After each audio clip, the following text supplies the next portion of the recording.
Thank you lord. పరిశుద్ధుడైనటువంటి తండ్రి, మహోన్నతుడైన మా దేవా, నీకు స్తోత్రాలు.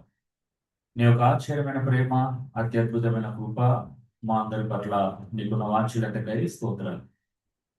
చదవబడినటువంటి లేఖన భాగం నుంచి, వాక్య భాగం నుంచి వెళ్ళి ప్రభా, మీరు మాతో మాట్లాడాలనుకున్న ప్రతి మాటను వివరణాత్మకంగా మా హృదయాల్లో ప్రతిష్ఠించుకొని అనుసరించినట్లుగా, ఆచరించినట్లుగా, అటు విధేయతతో ప్రభా మేము మరి నడిపించబడినట్లుగా మీరు మాకు సహాయం దయచేయమని సమస్తాన్ని మీ చేతులకు అప్పగిస్తున్నాం.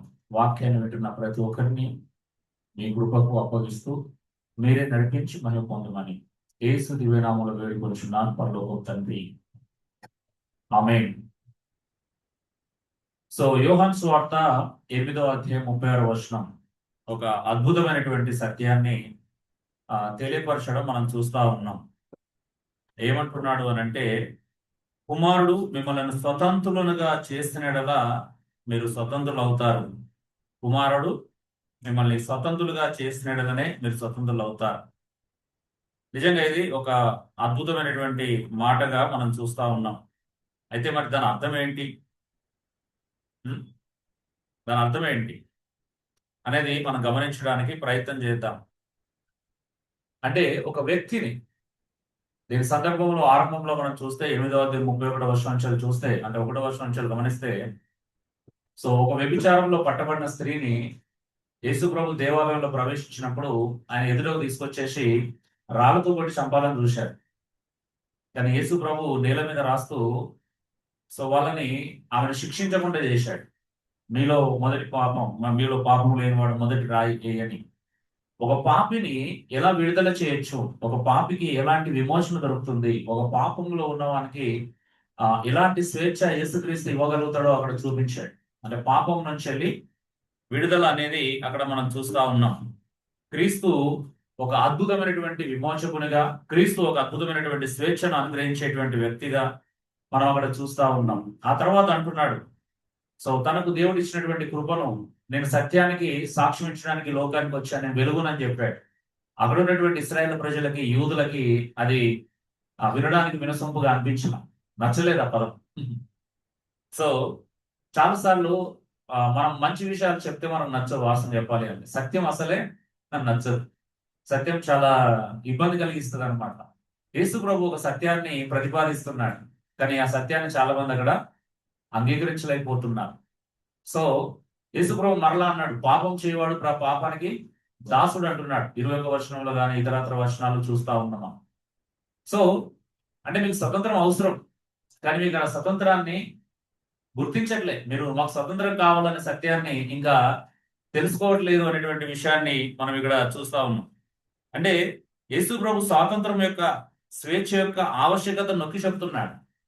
అయితే స్వేచ్ఛ ఎవరికి? బానిసగా ఉన్న ప్రతి ఒక్కరికి, ఏదో ఒక విషయంలో బానిసలుగా ఉన్న ప్రతి ఒక్కరికి. ముఖ్యంగా పాపం అనేటువంటి బానిసత్వం గురించి యేసు ప్రభు మాట్లాడుతూ ఉన్నాడు. మీరు అనుకుంటున్నారు వాస్తవానికి రోమా ప్రభుత్వం కింద పొలిటికల్ గా మీరు బానిసలుగా అనుకుంటున్నారు. పొలిటికల్ బానిసత్వం గురించి మీరు బానిసలుగా ఉన్నారనుకుంటున్నారు. కానీ అది కాదు అసలైనటువంటి బానిసత్వం. పొలిటికల్ గా కాదు, మీరు పాపం అనేటువంటి బానిసత్వంలో ఉన్నారని చెప్తున్నాడు. మీరు పాపం అనేటువంటి బానిసత్వంలో ఉన్నారని చెప్తున్నాడు. మీకు కావాల్సింది ఇప్పుడు రోమా ప్రభుత్వం నుంచి ఇచ్చే స్వేచ్ఛ కాదు. అసలైన స్వేచ్ఛ అది కాదు.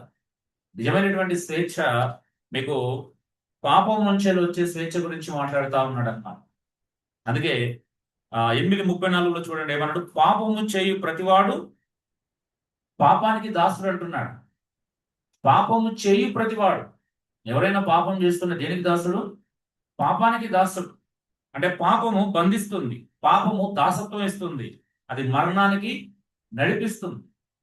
ఈ రాజ్య సంబంధమైనటువంటి, ఈ లోక సంబంధమైనటువంటి స్వేచ్ఛ కంటే పాపం నుంచి దూరమయ్యే స్వేచ్ఛ యొక్క ప్రాముఖ్యతను యేసు ప్రభు నేర్పిస్తున్నాడు.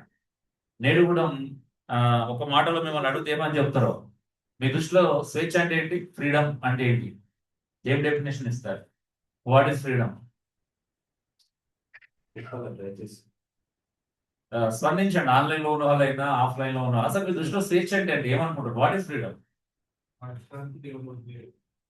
మీ ఇష్టానికి దేవుడు వదిలేశాడు. ఓకే. సంతోషం కలిగి జీవించడమా?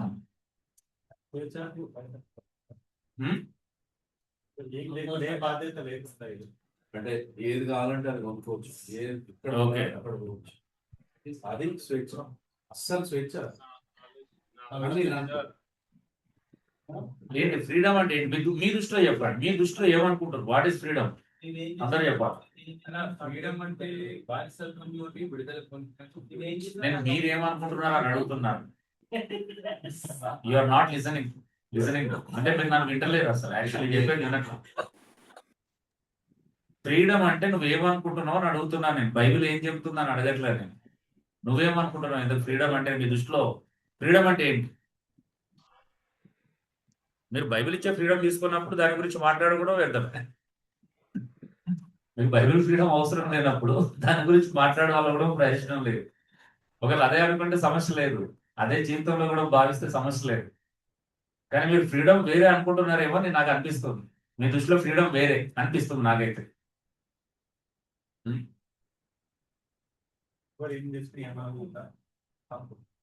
ఎవరు ఏం చేసినా ఏమనకపోవడమా? స్వేచ్ఛానుసారంగా జీవించడం, ఇష్టం వచ్చినట్టు బ్రతకడం.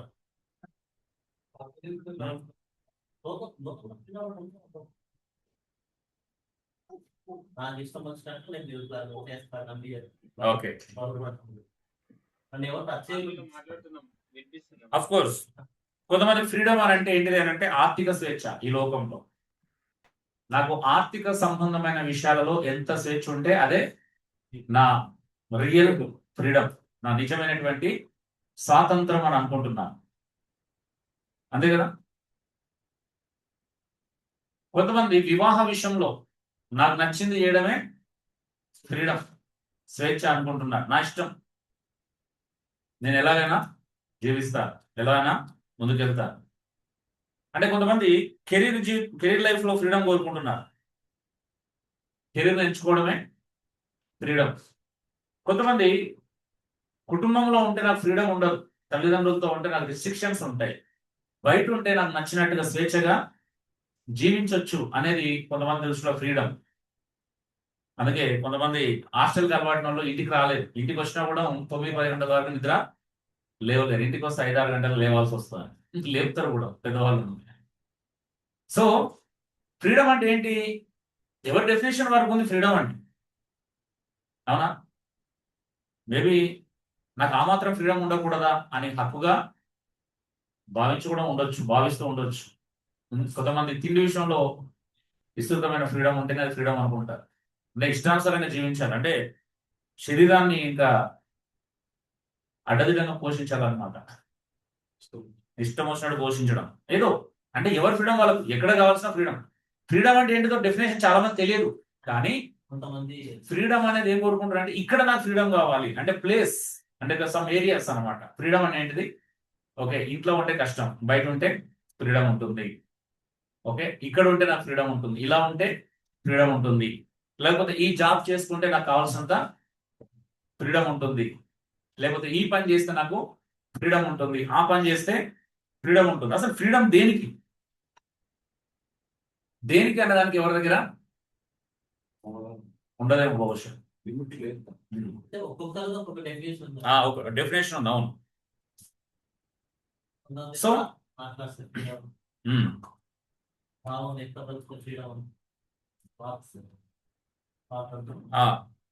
ఫ్రీడమ్ అంటే ఇక నోటికి ఎత్తు వస్తే అంత మాట్లాడాలి. కొంతమంది అడుగుతా ఉంటారు ఇంట్లో కూడా, అనవసరమైన విషయాలు మాట్లాడొద్దు అంటే నాకు మాట్లాడే స్వేచ్ఛ కూడా లేదా?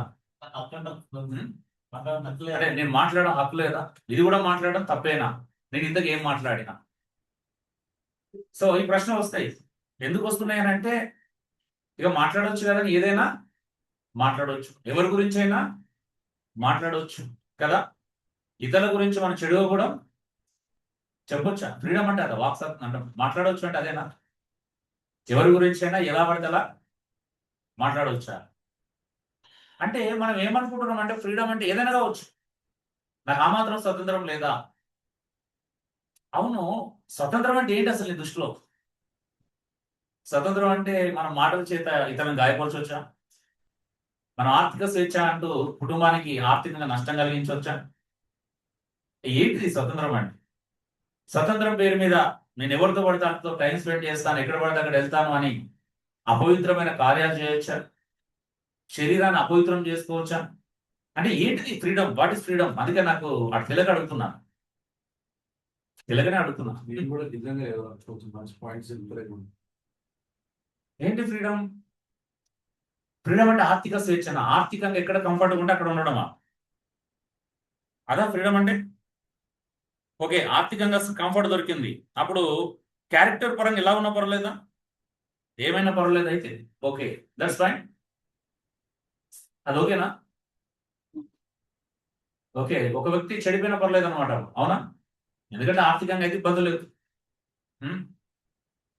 బహుశా అందరూ ఒకసారి ఒక దగ్గర ఉంటే కొన్నిసార్లు ఆర్థికంగా ఇబ్బందులు కూడా కలగొచ్చు. సెపరేట్ జీవితం జీవించాల్సిన పరిస్థితి రావచ్చు. ఎక్కడో అక్కడ సెట్ చేసినాం అనుకో అసలు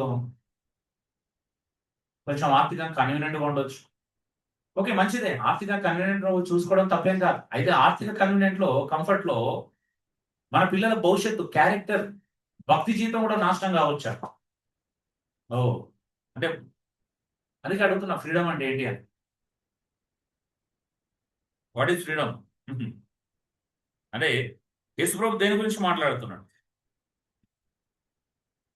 సో యేసుప్రభు మాట్లాడుతుంది పాపం అనే బానిసత్వం గురించి మాట్లాడుతున్నాడు. పాపం. అన్నెసెసరీ మాటలు మాట్లాడడం పాపమే దేవుని దృష్టిలో. అవునా? నేను ఏదైనా మాట్లాడతా అంటే కుదరదు. హ్మ్. బైబిలు మాటల విషయంలో నీ ఇష్టం ఉన్నట్టుగా మాట్లాడవచ్చని చెప్పట్లా. ప్రతి మాటకు దేవుడు లెక్క అప్పగించుకోవాలి. మంచిగానే మాట్లాడమంటున్నాడు. అవునా? అవసరం ఉంటేనే మాట్లాడమంటున్నాడు. కదా! రుచికరంగానే మాట్లాడమంటున్నాడు. కృపాసహితంగానే మన మాటలు ఉండాలని చెప్తుంది లేఖనం. ఇష్టానుసారంగా మాట్లాడమని బైబిల్‌లో నేనైతే ఇలాగా ఎక్కడైనా చూడలేదు. మీకు కనిపిస్తే చెప్పండి. ఒకవేళ అది మాటలు అనుకుంటే. మరి జీవితం అనుకుంటే ఇష్టానుసారంగా జీవించడం గురించి బైబిల్ చెప్తుందా? భక్తుడు ఒక దగ్గర అంటాడు. నీ స్వతంత్రాన్ని శరీర క్రియలకు హేతు చేసుకోవద్దంటాడు. అబ్బా! నాకు స్వతంత్రం ఉంది కాబట్టి నేను శరీర క్రియలని ఇష్టానుసారంగా హేతు చేసుకుంటాను. నన్ను ఎవరు ఏమనకూడదు. అన్నాడు. అడగకూడదు. యాక్చువల్ ఏంటంటే మనకు నచ్చని విషయం ఏంటంటే ఎవరు మనల్ని క్వెషన్ చేయకూడదు. అకౌంటబిలిటీ ఉండకూడదు. ప్రశ్నించకూడదు. హ్మ్.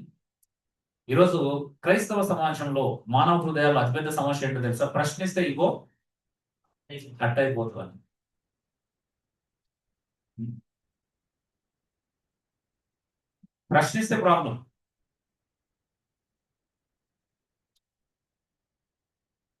అందుకే ఎవరిని ఏం ప్రశ్నించకూడదు.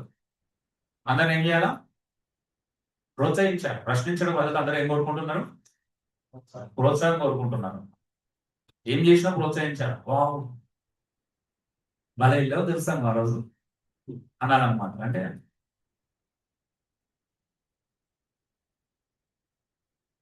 అబ్బా! పలానా పార్టీలో భలే ఎంజాయ్ చేశారే మీరు.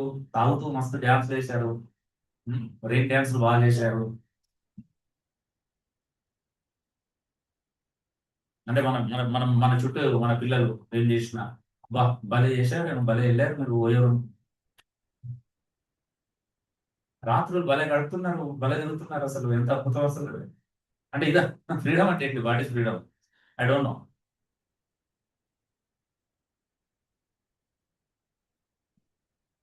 ఫ్రీడమ్‌ని మనము శరీర క్రియతలకు హేతువు చేసుకుంటున్నాం. దాన్ని ఫ్రీడమ్ అనుకుంటున్నాం వాస్తవం చెప్పాలంటే. హ్మ్. సో ఏమంటున్నాడు? నీ వాక్యములో నిలిచి ఉంటే నిజమైన శిష్యులు అవుతారంట. ఫ్రీడమ్ ఎక్కడ చెప్తున్నాడు? నిజమైన స్వతంత్రం ఎప్పుడొస్తదంట? వాక్యములో నిలిచి ఉంటే. నిలిచి ఉంటే అన్నాడా? తెలిసి ఉంటే అన్నాడా? నిలిచి ఉండడం అంటే బైబిల్ పేపర్ 4 కింద పెట్టుకొని నిలబడమా? ఆ! ఏమన్నాడు? నీ వాక్యములో నిలిచి ఉంటే. స్వతంత్రం ఎప్పుడు వస్తుందంట? వాక్యానుసారంగా జీవించినప్పుడు నిజమైన స్వతంత్రం అవుతుందంట, వస్తుందంట. వాక్యం వింటే రాదు. వాక్యం విన్నంత మాత్రాన ఎవరికి స్వతంత్రం రాదు. వాక్యానుసారంగా జీవిస్తే స్వతంత్రం వస్తుంది. ఎందుకు వస్తుంది? ఎలా వస్తుంది? వాక్యానుసారంగా నీకు జీవిస్తే సత్యం అర్థమవుతుంది అంట. You know the truth. సత్యాన్ని మీరు తెలుసుకుంటారు. ఎప్పుడు? వాక్యం తెలుసుకుంటే కాదు, వాక్యానుసారంగా జీవిస్తే సత్యం మీకు గ్రహింపులోకి వస్తుంది, తెలుసుకుంటారు సత్యాన్ని. అప్పుడు సత్యం ఏం చేస్తారంట మిమ్మల్ని? అప్పుడు సత్యం మిమ్మల్ని స్వతంత్రులుగా చేస్తుంది. చాలా మంది ఏమనుకుంటారంటే డబ్బు స్వతంత్రులుగా చేస్తుందో, లేకపోతే బయట హాస్టల్స్ లేకపోతే బయట ఫ్రీగా ఎక్కడో ఉంటే స్వతంత్రం వస్తుంది అనుకుంటున్నా. నో, స్వతంత్రము అలా రాదు. అసలు స్వతంత్రం అంటే అది రాదు. ఫస్ట్ ఆఫ్ ఆల్ అలా రాదు. పక్కన పెడితే స్వతంత్రం అంటే నిజమైన స్వతంత్రం అది కాదు. స్వతంత్రం అంటే నువ్వు ఎక్కడ ఉన్నావు అనేది కాదు, ఎలా ఉన్నావు అనేది నిజమైన స్వతంత్రం. ఆమె చాలా మంది ఎక్కడ ప్లేస్ కు ప్రాధాన్యత ఇస్తున్నారు. నాకు ఇక్కడ ఉంటే స్వతంత్రం ఉంటుంది అనుకుంటున్నారు. నో నో నో, నువ్వు ఎక్కడ ఉంటున్నావు అనేది స్వతంత్రానికి సంబంధించిన విషయం కాదు. నువ్వు ఎలా ఉంటున్నావు అనేది స్వతంత్రానికి సంబంధించిన విషయం. Be careful. మీ పిల్లల్ని ఎక్కడ పడితే అక్కడ పెట్టకండి దయచేసి. అమీర్పేట్ లాంటి ఏరియాలలో sugar daddy sugar mummy culture భయంకరంగా పెరుగుతుంది. స్టార్ట్ అయిపోయింది, పెరుగుతుంది. ఈ మధ్యలో మీడియా కూడా దొరుకుతున్నారు. ఆడపిల్లలు చదువు కోసం వచ్చే విచ్చలవిడితనం పెరుగుతుంది, పాపం పెరుగుతుంది. ఆడ చదువుల కోసం వస్తున్నారు, క్యారెక్టర్ లెస్ గా మారుతున్నారు. There is no character. చదువు నేడు క్యారెక్టర్ ఇవ్వాలి. వాస్తవం చెప్పాలని ఎడ్యుకేషన్ క్యారెక్టర్ ఇవ్వాలి. కానీ ఎడ్యుకేషన్ పేరు మీద క్యారెక్టర్ పాటు చేసుకుంటున్నారు, డబ్బుల కోసం, స్వేచ్ఛ కోసం.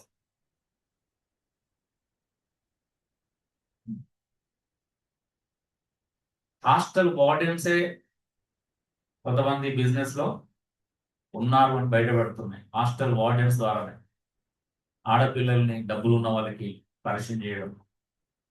షుగర్ డాడీ షుగర్ మమ్మీ కలిసాం. షుగర్ డాడీ అంటే మంచిగా ధనవంతుడు, ఈ ఆడపిల్ల కావాల్సిన అన్ని అవసరాలు తీరుస్తాడు అనమాట. ఈమె అతన్ని సంతోషపరచాలో అక్కడ ఆర్థికంగా వీళ్ళని చూసుకుంటారు, వాళ్ళ అవసరాలను తీరుస్తారు. ఇక తప్పు ఈరోజు అంటే ఇది తప్పు అనే ఫీలింగ్ కూడా చాలా మందికి లేదు. ఒకవేళ కొంతమందికి ఉన్నా వాళ్ళ నోరు మూయిస్తారు తప్పించి అక్కడ ఏం ప్రయోజనం ఉండదు. నీకు తెలియదులే, నీకు బ్రతకడం రాదు. మంచి ఆపర్చునిటీ నువ్వు మిస్ చేసుకుంటున్నావు అంటే వీళ్ళే ఇంకా విత్తలమే. అవునా? నీ లైఫ్ చూడు, మీ నాన్న ఎంతో కష్టపడి చదివిస్తున్నాడు, అడుగు మీ ఆర్థిక పరిస్థితి చూడు.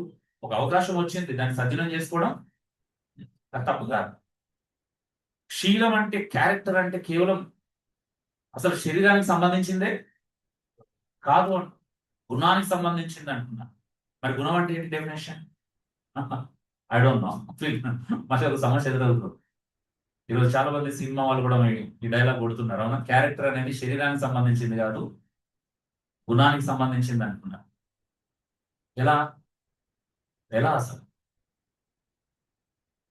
ఎస్ అంటే అది ఏ సందర్భంలో వర్కౌట్ అవుతుందో తెలుసా? ఓకే, నేను ఒప్పుకుంటాను అది ఏ సందర్భంలో అంటే, ఎవరైనా అమ్మాయి ఎవరి చేత నన్ను బలవంతం చేయబడినప్పుడు, ఓకే, ఆ కోణంలో అక్కడ అర్థం చేసుకుంటే బాగానే ఉంటుంది.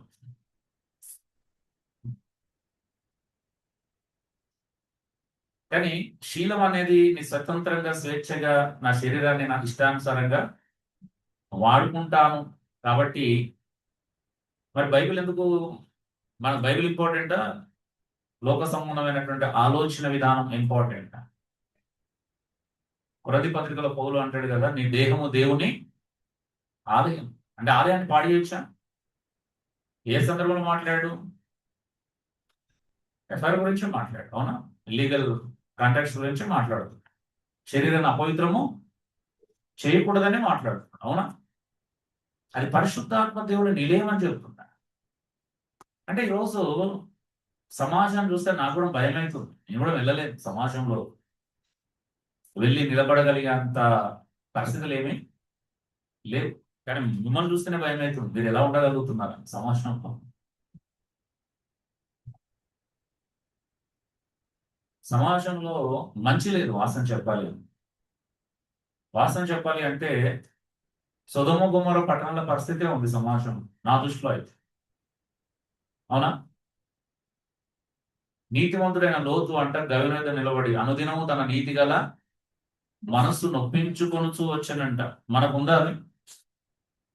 లేదు కదా. కష్టంగా ఉంటాయి కొన్ని మాట్లాడితే. అంటే సమాజంలో ఏముంది? మనం నీతిమంతులం అయితే నిజంగా మన నీతి గల మనసు ఏం చూసినా నొప్పించబడతారు. సోషల్ మీడియాకి వెళ్ళి నొప్పించబడతాం వాసన చెప్పాలంటే. అవునా? నిజమే కదా. ఒక సోషల్ మీడియాలో ఒక క్లిప్ చూసినా హృదయం నొప్పించబడుతుంది. అలాగే ఉంది. అవునా? ఇన్స్టాలోకి వెళ్ళండి, ఏముంటుంది? ఏం లేదు. అవునా? చెత్త తప్పించి ఏముంది? ఎక్కువ శాతం గురించి మాట్లాడు.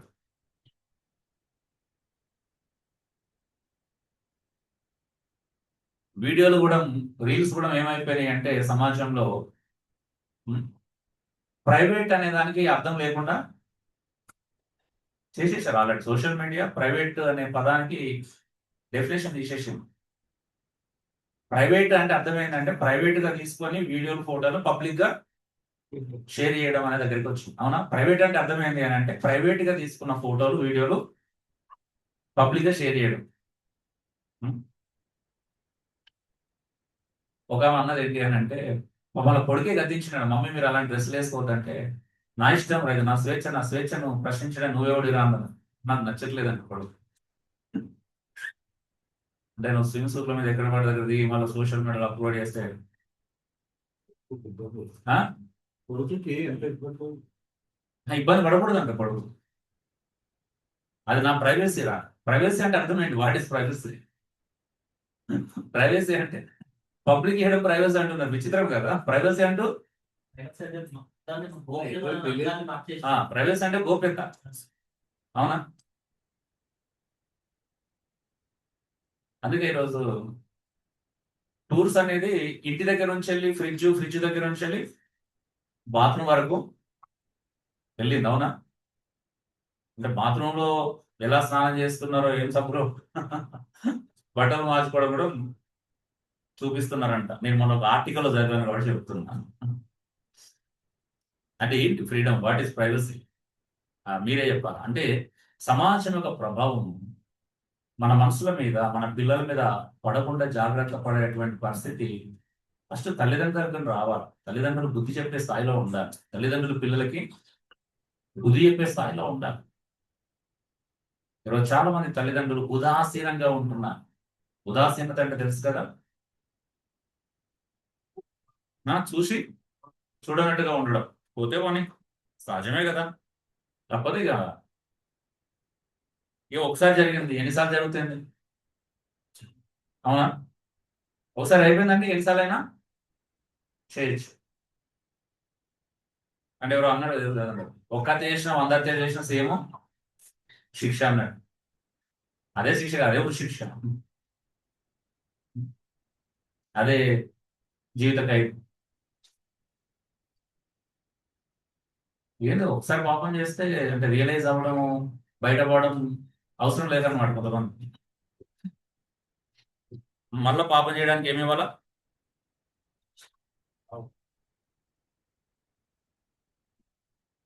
చూడండి 8:34 ఏమన్నాడు? పాపము చేసేవాడు పాపానికి దాసుడు. దాసుడు ఎవరికి దాసుడు అంట? పాపానికి దాసుడు, అపవిత్రతకి దాసుడు. అది ఏదైనా కావచ్చు. ఇంకా ఏమంటున్నాడు 35లో? దాసుడు ఇంటిలో శాశ్వతంగా ఉండడంట. ఎవరు ఉండరు? 35 ఎందుకు లేకుంది? దాసుడు ఇంట్లో ఉండడానికి ఇష్టపడు. అవునా? ఇంట్లో ఉండేవాడు ఎవడు? స్వతంత్రుడు మాత్రమే, కుమారుడు. నువ్వు నిజంగా దేవుని పిల్లలు అయితే దేవుని ఇంట్లో ఉంటావు. దాసుడు ఇంట్లో ఎందుకు ఉంటాడు? అవునా? ఎల్లప్పుడు ఉన్నాడు దాసుడు. నువ్వు ఇంట్లోకి రావాలి, దేవుని ఇంట్లో ఉండాలి. ఆ ఇంట్లో ఉండే మహాభాగ్యం కుమారుడు మాత్రమే ఇస్తాడు. అందుకే అంటున్నాడు, నిజమైన స్వాతంత్రం అంటే ఏంటి అసలు? ఇది ఎవరికి నచ్చినట్టు జీవించే స్వేచ్ఛ కాదు. దాని అర్థం ఏంటి? Freedom is not freedom from all authority. Freedom is freedom from slavery to sin for obedience to God. అంటే నిజమైన స్వాతంత్రం అంటే దేవుని నుండి స్వేచ్ఛ కాదు, పాపం నుండి స్వేచ్ఛ. నిజంగా దేవునికి విధేయత చూపించడం దేవుని స్వేచ్ఛ. అంటే దేవుని మాటలకు లోబడడం నిజమైన స్వేచ్ఛ. ఎవరైతే దేవుని వాక్యానికి లోబడట్లేదో వాడు బానిసనే అర్థం. ఇంకా అర్థమవుతున్నా? ఇంకా బానిసనే. మనం ఏమనుకుంటున్నాం అంటే వాక్యానికి అగనెస్ట్కి వెళ్తే స్వేచ్ఛ అనుకుంటున్నాం. క్రైస్తవంలో ఉన్నటువంటి భయంకరమైనటువంటి వ్యతిరేకమైనటువంటి ఆలోచన విధానం. ఫస్ట్ ఈ ఆలోచన చావాలి. నిజమైన స్వేచ్ఛ అంటే వాక్యానుసారంగా జీవించడం. వాక్యానుసారంగా జీవిస్తున్నామా? అది స్వేచ్ఛ. వాక్యానికి నువ్వు విధేయత చూపించు. దేవుని మాట వినడం కంటే స్వేచ్ఛ లేదు. గ్రీక్ లో మనం చూస్తే ఎలే ఉతిరోస్ అనే పదం వాడబడింది. ఎలే ఉతిరోస్ అంటే అర్థం ఏంటంటే ఫ్రీ ఫ్రీ పర్సన్ అన్నమాట. Not a slave. అతడు బానిస కాదు. ఒకప్పుడు బానిస, కానీ ఇప్పుడు కాదు. Not now. పాస్ట్ లైఫ్ లో బానిసే పాపానికి, కానీ ఇప్పుడు కాదు. లిబరేటెడ్. లిబరేటెడ్ అంటే ఏంటి? పాపం నుండి విడిపించబడ్డాడు కదా. పాపానికి దాసుడు కాదు. అంటే పాపానికి ఇక లొంగడు. అర్థమవుతుందా? దాని అర్థం ఏంటి అంటే పాపానికి ఇక లొంగడు. ఏమని చెప్తాడు? నో అంటాడు అమ్మ. సింపుల్ గా. కష్టపడైనా నో నో నో, నేను ఇప్పుడు ఇక్కడికి నేను దీనికి సంబంధించిన వాడిని కాదు, నో అని చెప్తాడు. ఇంకా చెప్పాలంటే unrestricted in the sense of being free from slavery. So బానిసత్వం నుంచి వెళ్ళి కంప్లీట్ గా విడిపించబడిన వాడు అని అర్థం. ఇంకా నీకు పాపం అనే బానిసత్వంతో నీకు సంబంధము లేదు. ఎందుకంటే నీకు ఇప్పుడు ఫ్రీడమ్ వచ్చేసింది. అంటే మనలో ఆ ఫ్రీడమ్ తీసుకోవట్లేదు వాసన చెప్పాలంటే. ఏ ఫ్రీడమ్ అయితే మనకు అనుగ్రహించబడిందో ఆ స్వతంత్రం నువ్వు అనుభవిస్తున్నావు. నిజంగా మనం ఎన్నో కొంతకాలం నుంచి క్రైస్తవులుగా మారాం కదా. నిజంగా మీరు స్వతంత్రంగా అనుభవిస్తున్నారు. దేవుడు ఎప్పుడో స్వతంత్రంగా చేశాడు. యేసుక్రీస్తు వాళ్ళ స్వతంత్రంగా చేశాడు. బట్ నువ్వు ఆ స్వతంత్రంలో ఉన్నావా? అయితే ఆ స్వతంత్రాన్ని ఆస్వాదిస్తున్నావా? అనుభవిస్తున్నావా?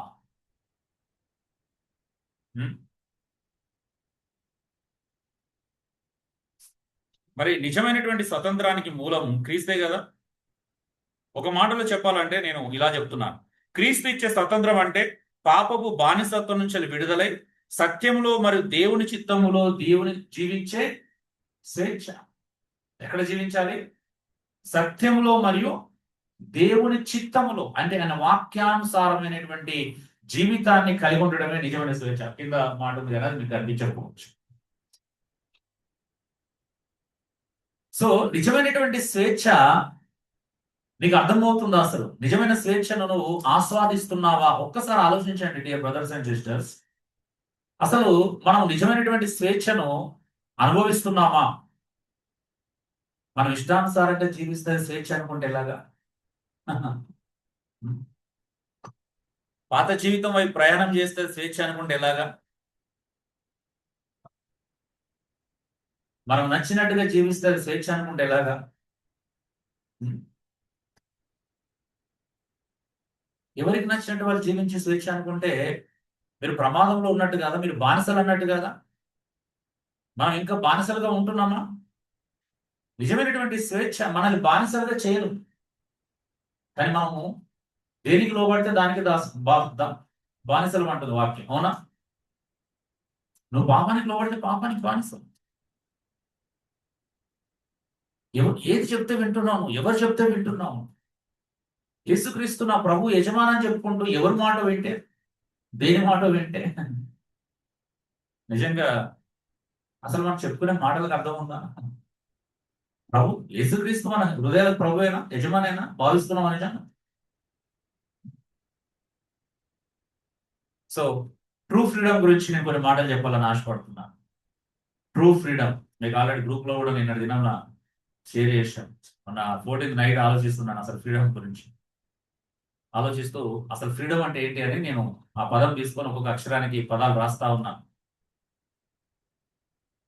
12:30 అయింది రాస్తారు. 12:30కి ఎయిత్ డిజైన్ చేయించుకొని పడుకున్నా. మార్నింగ్ షేర్ చేశాను. సో నిజమైన స్వాతంత్రం ఏందో చూద్దాం. నిజమైనటువంటి స్వాతంత్రం అంటే ఏంటి? నేను ఇక్కడ ఆధ్యాత్మిక స్వాతంత్రం గురించి మాట్లాడుతున్నాను. నేను పొలిటికల్ ఫ్రీడమ్ గురించి మాట్లాడట్లేదు. 1947లో వచ్చిన ఫ్రీడమ్ గురించి మాట్లాడట్లేదు. ఏంటి ఫ్రీడమ్ అంటే? ఎఫర్ ఫ్రీ ఫ్రమ్ సిన్, పాపము నుండి స్వేచ్ఛ. యోహాను సువార్త 8:34 నుండి 36, రోమపత్రిక 6 నుండి 6-7 వచనాలు చాలా స్పష్టంగా చూస్తుంది. పౌలంటున్నాడు రోమపత్రికలో, పాపం ఎక్కడ విస్తరించిందో కృప అక్కడ విస్తరించింది అని.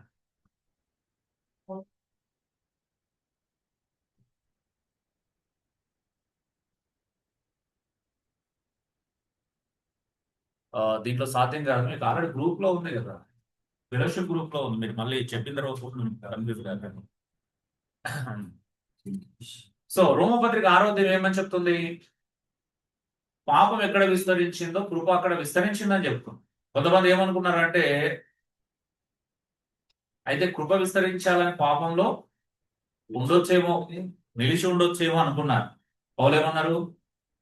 అట్లా అనరాదు.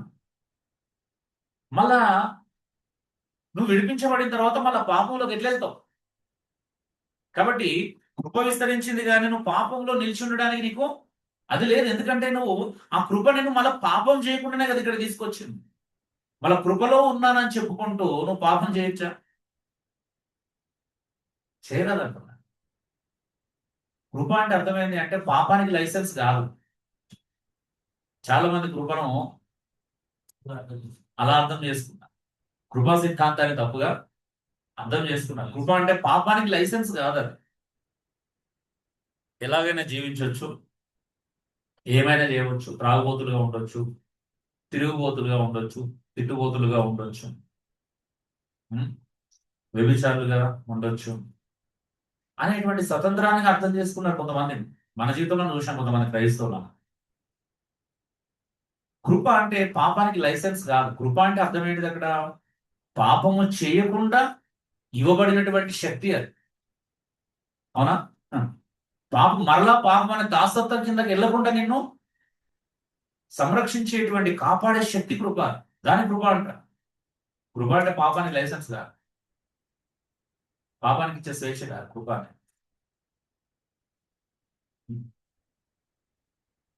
సో అందుకే అంటున్నాడు, కుమారుడు మిమ్మల్ని స్వతంత్రులుగా చేస్తాడు. ఎక్కడ నుండి? పాపం నుండి. నాకు తెలిసి యేసుప్రభు బైబిల్ ఎక్కడ కూడా ఉంది, నన్ను నమ్ముకుంటే మీకు ఆర్థిక స్వేచ్ఛ ఇస్తానని బహుశా ఎక్కడ లేదేమో. అవునా? నీకు ఆర్థిక స్వేచ్ఛ లభిస్తుంది. యేసుప్రభు నమ్ముకుంటే నీకు ఆర్థిక స్వేచ్ఛ లభిస్తుంది. యేసుప్రభు నమ్ముకుంటే, నన్ను నమ్ముకుంటే మిమ్మల్ని ఎవ్వరు ఏమీ అనరు. మానసికంగా, శారీరకంగా మీరు చాలా కంఫర్ట్ ఫీల్ అవుతారని చెప్పగలం. నన్ను నమ్ముకుంటే మీకు కుటుంబంలో ఎలాంటి వ్యతిరేక రాదు అని చెప్పలే. దానికి తోడు దాని విరుద్ధంగా ద్వేషిస్తారని చెప్పాడు. అవునా? యేసుపురం నమ్ముకుంటే నీకు ఏదో స్వేచ్ఛ వస్తుంది ఎక్కడే లేదు. ఒకటే స్వేచ్ఛ, అద్భుతమైన స్వేచ్ఛ. ఏంటో తెలుసా? పాపం నుండి స్వేచ్ఛ, ఫ్రీ ఫ్రమ్ సిన్.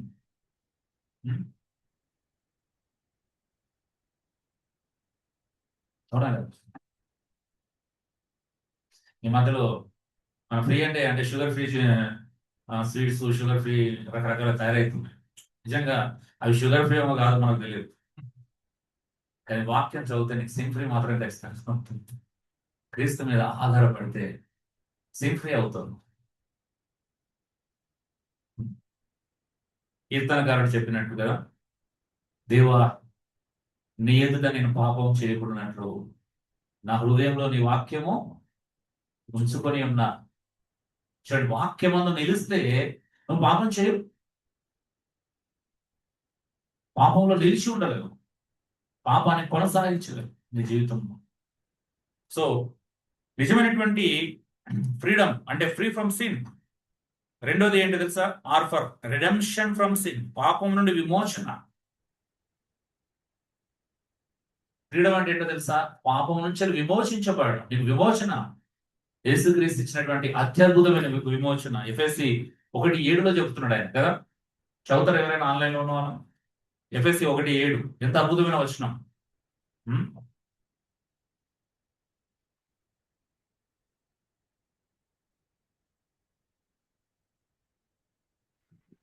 వినబడుతుందా?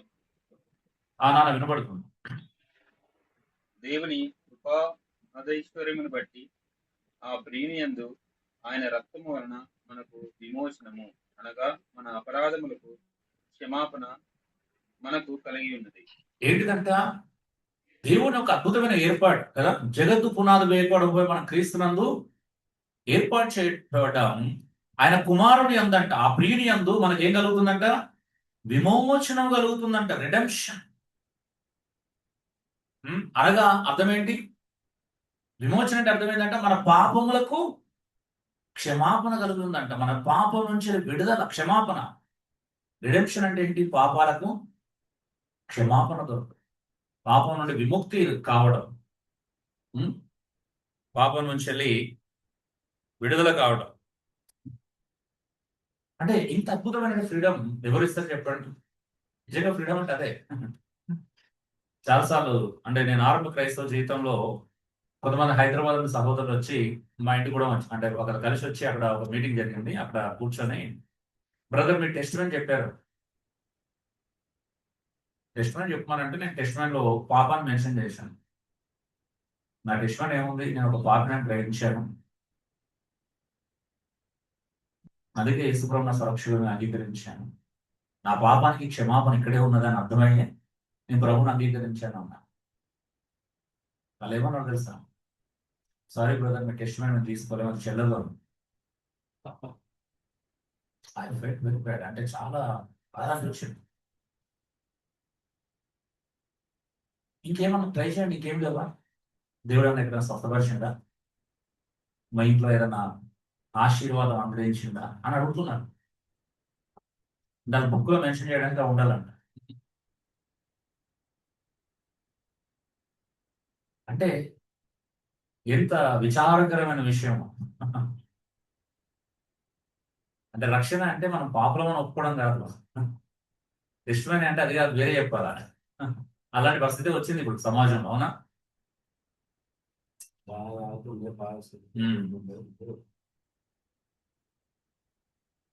అది కూడా నచ్చలేదన్నా, అది కూడా చెప్పాను. నువ్వు అప్పుడు ఇలా ఇలా కొన్ని అలవాట్లు ఉండే, బ్యాడ్ హ్యాబిట్స్ ఉండే, అవి వద్దట, అవి చెప్పకూడదు.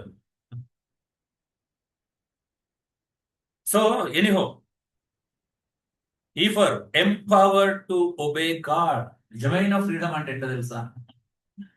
దేవునికి విధేయత చూపుట కలిగిన శక్తి, అది ఫ్రీడమ్ అంటే. ఫ్రీడమ్ అంటే నువ్వు ఎవరికి పడితే అలా లోపడం కాదు, ఎవరి మాట పడితే వెళ్తే అలా మాట వినడం కాదు, నీ మనసుకు నచ్చినట్టు జీవించడం కాదు. ఫ్రీడమ్ అంటే ఏంటో తెలుసా? దేవుని ఈ విధేయత చూపించడానికి చూపించే శక్తి. నీకు ఆ శక్తి ఉందా? దేవుడు ఇచ్చాడు వాస్తవానికి ఆ శక్తి. ఎవరి విధేయత చూపించాను? దేవుని మాట వినాలి, దేవుని మాట వినాలి. ఎఫెసీ 2వ అధ్యాయంలో మనం చూస్తాం కదా, పౌలు అంటాడు, మనము మన అపరాధముల చేత, పాపముల చేత చచ్చిన వారమై కదా, మన మనసు యొక్క శరీరం యొక్క కోరికలు నెరవేర్చుకోవచ్చు, ఇష్టానుసారంగా జీవించినామంట. అది ఫ్రీడమ్ అనుకున్నాం. ఇప్పుడు కూడా మళ్ళీ అదే ఫ్రీడమ్ అనుకుంటున్నాం. పౌలు అంటున్నాడు అది ఫ్రీడమ్ కాదు, బానిసత్వం అని చెప్తున్నాడు. అవునా? మీ శరీరం యొక్క, మనసు యొక్క కోరికలు నెరవేర్చుకుంటూ యుగ సంబంధమైన దేవతను అనుసరించి మునుపు నడుచుకుంటే, that is our past life, that was our past life. అంటే మన జీవితంలో ఒకప్పుడు ఇలా ఉన్నాం, అలాంటి బ్రతుకును బ్రతుకుతున్న మనల్ని దేవుడు మహాప్రేమ చేత ప్రేమించి క్రీస్తు కూడా మనల్ని బ్రతికించాడు. అక్కడ చూడట్లే లైఫ్ ఇంకా పాస్ట్ లోనే. స్వేచ్ఛ అంటే మళ్ళీ ఏమంటున్నాం? మనసు యొక్కయు శరీరం యొక్కయు కోరికలను నెరవేర్చుకోవడం అనుకుంటున్నాం. నో, దేవునికి విధేయత చూపించు. నీకు ఇది ఎప్పుడు అర్థమవుతుందో అప్పుడు నిజంగా నీకు స్వేచ్ఛ అనేది అర్థమవుతుంది. అప్పటిదాకా అర్థం కాదు. I'm seriously safe. ఏంటో తెలుసా నీకు ఎప్పుడు అర్థమవుతుంది అని అంటే, నేను కూడా ప్రతి నిమిషం ఆధ్యాత్మికత కోసం నా జీవితాన్ని నేను ప్రాధాన్యత పెంచుకున్నప్పుడు నాకు అర్థం స్వేచ్ఛ అంటే ఇలా ఉంటుందని. సమాజం నుంచి, లోకం నుంచి, పాపం నుంచి ఎలా మెల్లమెల్లగా దూరం చేస్తాడు దేవుడు అనేది అర్థమైంది. ఆమె ఈరోజు నేను ఒక మాట చెప్తున్నాను, చాలా మంది సంఘ సహవాసంకు రాకపోవడం పాపం కాదనుకుంటున్నాను. అంటే ఉద్యోగం కోసమో మరొక దాని కోసమో మనం ఆ రోజుని మనకు ఆజ్ఞ తెలుసా మీకు సంఘంగా కూడుకోవడం అనేది?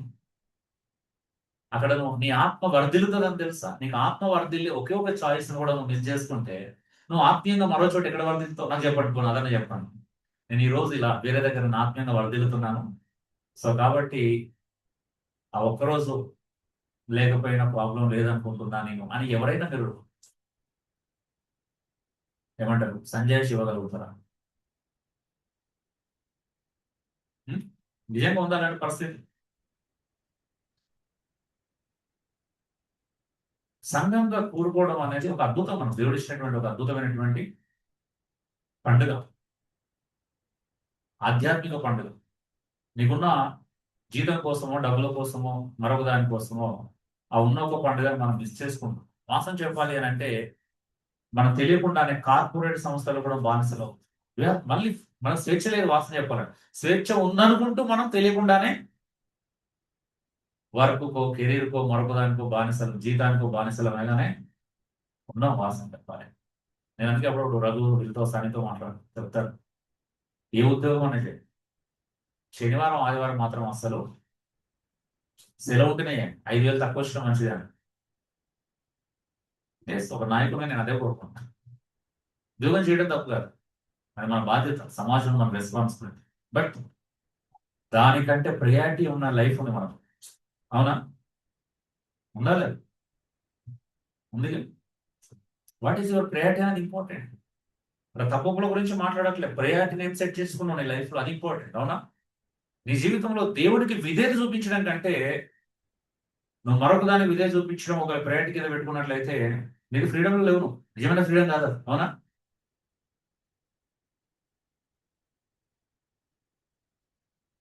అంటే నా సహోదరులను మనం చూస్తా ఉన్నాం. నిన్న కూడా ప్రవీణ్తో చాలాసార్లు మాట్లాడుకున్నాం. అంటే వస్తుంది అదే అంశం. ఏంటి? యేసుప్రభు ఏదైతే వద్దని చెప్పింటే అదే జీవితం. రోటీ కపడా మకా, ఆ 3 కారణాలు చూపించే సహవాసానికి దూరం అవటం, ఆ 3 కారణాలు చూపించే సహవాసాలను నిర్లక్ష్యం చేయడం. అవునా? ఏది ప్రయారిటీ? నిజంగా చెప్పండి, ఏది బెటర్? అంటే ఆయన రాజ్యాన్ని నీతిని వెతకమని చెప్తున్నప్పుడు అది ఒక రోజుకి సంబంధించిందండి, లైఫ్ టైం సంబంధించింది. ఆ నీతి సమాధానం పరిశుద్ధాత్మలు ఆనందించడం అనేది ఇట్స్ లైఫ్ టైం ప్రాసెస్. ఆ ఆరంభంలో వెతికి మళ్ళీ బ్యాప్టిజం తీసుకొని సంఘంలో చేర్చబడగానే మళ్ళీ ఏం చేయాలా? మళ్ళీ వెనక్కిపోవాలా? అలా అయిపోయిన జీవితం. అది అడ్జస్ట్మెంట్ అవుతున్నారు, ఎందుకు తెలియట్లేదు. Compromising life. ఐహిక సంబంధమైన విచారాల నుంచి వెళ్ళి చాలా మంది బయటికి రాదు ఇప్పటివరకు. నేను చాలా మంది ప్రాక్టికల్ చూపిస్తాను. ఏదైతే దేవుడు వద్దని అది కాదు ఫ్రీడమ్ అంటే. ఫ్రీడమ్ అంటే ఐహిక విచారాల నుంచి కూడా బయటికి రావాలి. ఓన్లీ పాపమే కాదు, అన్నింటిలో దేవుడికి విధేయత చూడ ఎంపవర్ చేయబడాలి. అంటే అవన్నీ పాపం అయితే చేయట్లేదు అంటే మరి ఐహిక విచారాలు ఉండొచ్చా? అవి కూడా తప్పని చెప్పిండు కదా దేవుడు. అవునా? అది కూడా ఆధ్యాత్మిక జీవితం మంచిదని చెప్పిండా, నష్టమని చెప్పిండా? విత్వాన్ ఉపానంలో ఐహిక విచారాలు ఉన్న విత్తనం హృదయం ఫలించిందా, ఫలించలేదా? ఎస్ప్రో చెప్పింది అందులో ఫలించలేదు, కానీ మన జీవితాలు ఫలిస్తున్నాయి కదా. అప్పుడప్పుడు యాక్టివ్గానే ఉంటున్నాం, పాటలు పాడుతున్నాం. ఏమంటారా? యా, పరిపక్వత లేదంటున్నా నేను. మీకు ఫలం ఉన్నట్టుగా అనిపించవచ్చు, కానీ పరిపక్వతనే యేసుప్రభు కోరుకుంటున్నాడు. ఆమె యేసుప్రభు కావాల్సిన పరిపక్వత, మెచ్యూరిటీ. ఏదో అప్పుడప్పుడు కనిపించే అపరిపక్వ అది కాదు. ఈ ఫర్ సెకండ్ ఎటర్నల్ హోప్, తీతు 3:7. నిత్య జీవానికి నిరీక్షణ. ఫ్రీడమ్ అంటే అర్థం ఏంటో తెలుసా? ఇక్కడ స్టక్ అవ్వడం కాదు, నిత్య జీవితం కోసం ఎదురు చూడడం, నిరీక్షణ కలిగి ఉండడం. నిజంగా వి హ్యావ్ దట్ హోప్. అవునా? మనకు అలాంటి నిరీక్షణ లేదు. నేను ఒక రోజు వస్తుంది ప్రభు కోసం నేను ఎదురు చూడాలి. ఒకసారి చదువుతారా తీతు 3:7. ఎవరైనా తీతు రాసిన పత్రిక 3:7.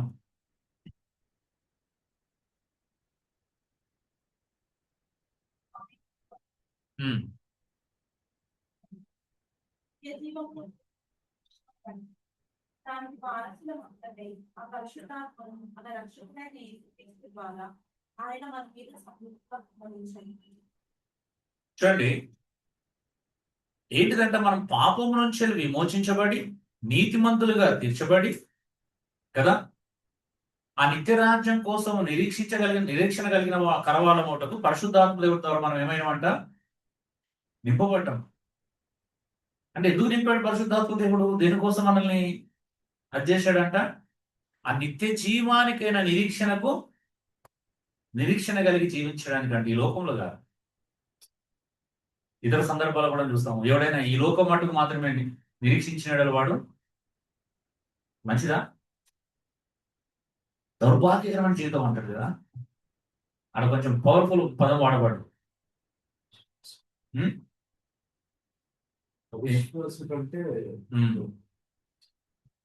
మన నిరీక్షణ నిత్య జీవానికి సంబంధించిందై ఉండాలా. ఎప్పుడు చూసినా ఇక్కడే,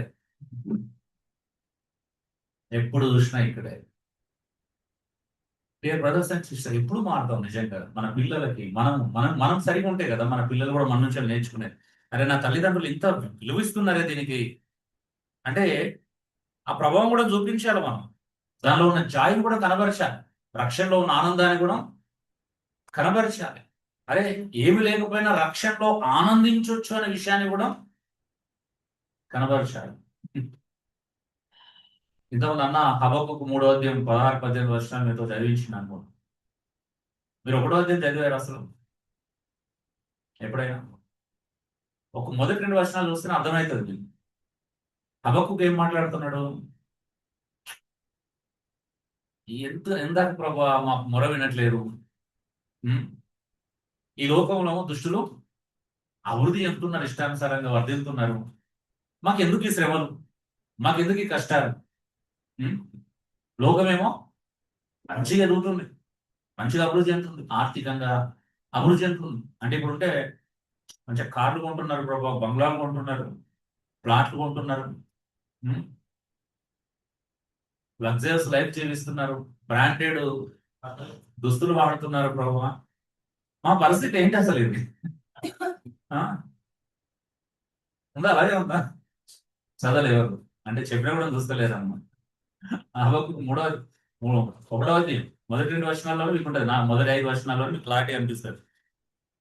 అంటే ఏంటి అది అది అర్థమైతే అప్పుడు కాంటెక్స్ట్ లో మీకు 3వ అధ్యాయం అర్థమవుతుంది.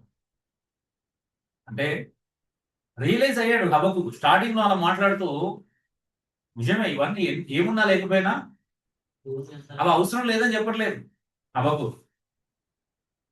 అవి మొత్తానికి అవసరం లేదు, అవి లేకుండా మేము బ్రతుకమని చెప్పట్లా. కానీ అవి లేకుండా మేము ఆనందించగలమని చెప్తున్నాడు. ఎందుకంటే ఆనందానికి మూలము నువ్వే, నీలో నేను ఆనందించగలుగుతా.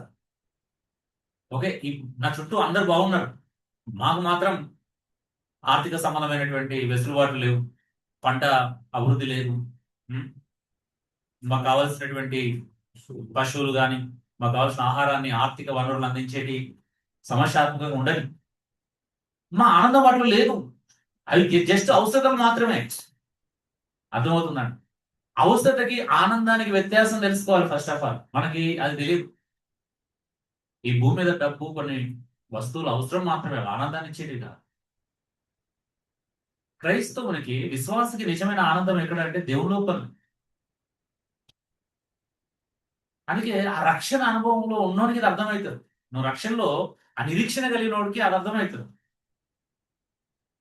అబ్రహాం లాంటి వాళ్ళకి ఆ నిరీక్షణ ఉంది కాబట్టి అలా ఉండగలిగారు వాస్తవం చెప్పాలంటే, అవునా? టెంపరీగా జీవించగలిగారు. టెంపరీగా ట్రై చేసినా పర్మనెంట్ గా జీవించాలని ట్రై చేసేదా? జీవించాలంటే టెంపరీ తప్పదు.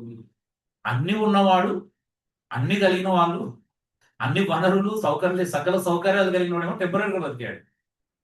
ఈ రోజు మనకి ఏం లేకపోయినా ఇక్కడే పర్మనెంట్ గా బ్రతకాలి అనే తాపత్రయం పడుతున్నాం చూసినాం. అది చాలుగా మనం ఎంత వెనుకబడి ఉన్నామని. ఎవరి కోసం అంట అసలు? ఎవరి కోసం మనం ప్రయత్నం లేదు. ఎటర్నల్ హోప్ ఉందా మనకి? యేసుప్రభు ఒక దగ్గర అన్నాడు కదా సువార్తలు, వాడు ఒకడు అన్ని చేయించుకుంటున్నాడంట. అరే ఈ రోజు నీ ప్రాణం పడితే నీ పరిస్థితి ఎవరే అయితే ఇవన్నీ? ఆ? అంటే మీరు అది దాని డెప్త్ తెలుసుకోవట్లేదు ఇప్పటికి కూడా. ఎవ్రీ మినిట్ ఎవ్రీ క్షణం అవును కదా రేపు వెళ్ళిపోతాం. మా ఇంట్లో కూడా నచ్చదు కొన్నిసార్లు నేను అలా మాట్లాడితే. ఏముంటుంది అబ్బా ఇవాళ ఉంటే రేపు పోతాయి. మరి ఇంత ఘోరంగా ఉన్నారు ఏంటంటే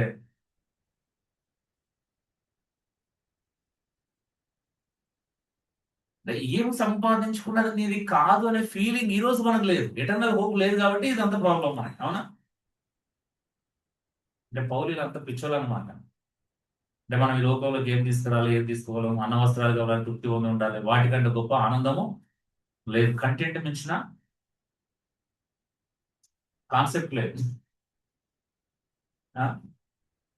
కంటెంట్మెంట్ లేదు మనకి, అవునా? ఆ కంటెంట్ మిస్ అయ్యింది మన జీవితంలో. మనం కంటెంట్మెంట్ వదిలేసాం. మనకు కావాల్సిన క్యాష్ కదా, కంఫర్ట్, మనదంతా వేరు. Cash, comfort.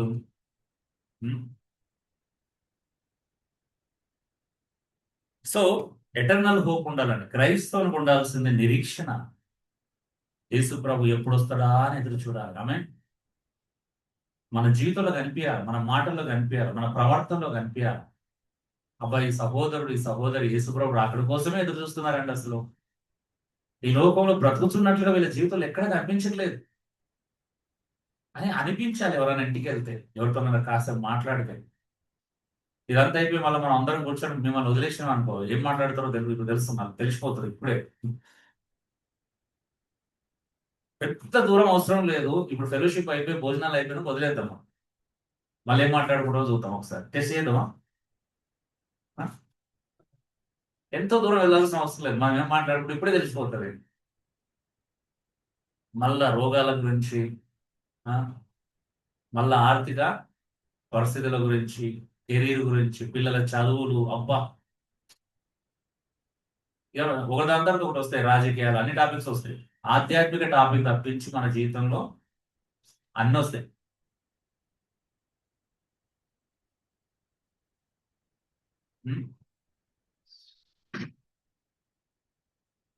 డీఫర్ dominion over sin, పాపంపై ఆధిపత్యం. రోమ 6:14 చదవండి. ఫ్రీడమ్ అంటే ఏంటో తెలుసా? పాపంపై విజయం, ఆధిపత్యం. విజయం కూడా కాదు, ఆధిపత్యం. ఆధిపత్యం అనేది రూల్ అన్నమాట. రూల్ చేయాలి. దేన్ని రూల్ చేయాలా? పాపం మనల్ని కాదు రూల్ చేయాలి, మనం పాపాన్ని రూల్ చేయాలి, పరిపాలించాలి, ఆధిపత్యం చెలాయించాలి. దట్స్ అది నిజమైన ఫ్రీడమ్. అందుకే నేను ట్రూ ఫ్రీడమ్ అని పెట్టాను. ట్రూ ఫ్రీడమ్, నిజమైన స్వాతంత్రం. నీకు పాపంపై ఎప్పుడైతే ఆధిపత్యం వస్తుందో, నువ్వు ఎప్పుడైతే రూల్ చేయడం ప్రారంభిస్తావో, అది నిజమైన స్వాతంత్రం. నువ్వు నో చెప్పగలగాలి ధైర్యంగా. నో రా, నువ్వేమని అనుకో, నువ్వేమన్నా చేసుకో, నేను రాను. ద్వేషిస్తావా ద్వేషించు, మాట్లాడవా నాతో, no problem, I don't care. అది నీ ఇష్టం. నేను బలవంతం చేయలేదు, నువ్వు కూడా నన్ను బలవంతము చేయదు. నాకు నచ్చని విషయాలు నువ్వు బలవంతము చేయకూడదు. ప్రారంభ క్రైస్తవ దినాల్లో నా ఫ్రెండ్స్ అలా బలవంతం చేశారా? లైఫ్ అంటే ఎంజాయ్మెంట్ ఉండాలా? ఇదేం లైఫ్? పేదలు చెప్పినాడు, ఆ దుర్వ్యాపారంలో మీతో కూడా కలిసి పరిగెత్తినందుకు వాళ్ళు ఆశ్చర్యపోయారు. అదే కదా, ఎప్పుడు ఆశ్చర్యపోతారు? ఆ దుర్వ్యాపారం వాళ్ళు వాళ్ళతో కలిసి మనం పరిగెత్తకపోతే ఆశ్చర్యపోతారు. ఇప్పుడు ఆశ్చర్యపోవాల్సింది వాళ్ళు, మనం కాదు. కానీ విచిత్రమైన విషయం ఏంటంటే మనం ఆశ్చర్యపోతున్నాం, అయ్యో మనల్ని ఎందుకు విలువట్లేదు అని కదా. కొన్ని పార్టీస్కి కొన్నిటికి మనం విలువపోతే మనం ఫీల్ అవుతాం. అది మంచిదని అనుకోవట్లేదు ఎవరు, అది నా ఆధ్యాత్మిక జీవితానికి క్షేమం అనుకోవట్లా. సో పాపంపై ఆధిపత్యం చెలాయించడం ఫ్రీడమ్ అంటే. విజయం రావాలి పాపంపై, ద్వేషించగలగాలి, దాన్ని హేట్ చేయగలగాలి, పాపాన్ని అసహించుకునే పరిస్థితి రావాలి.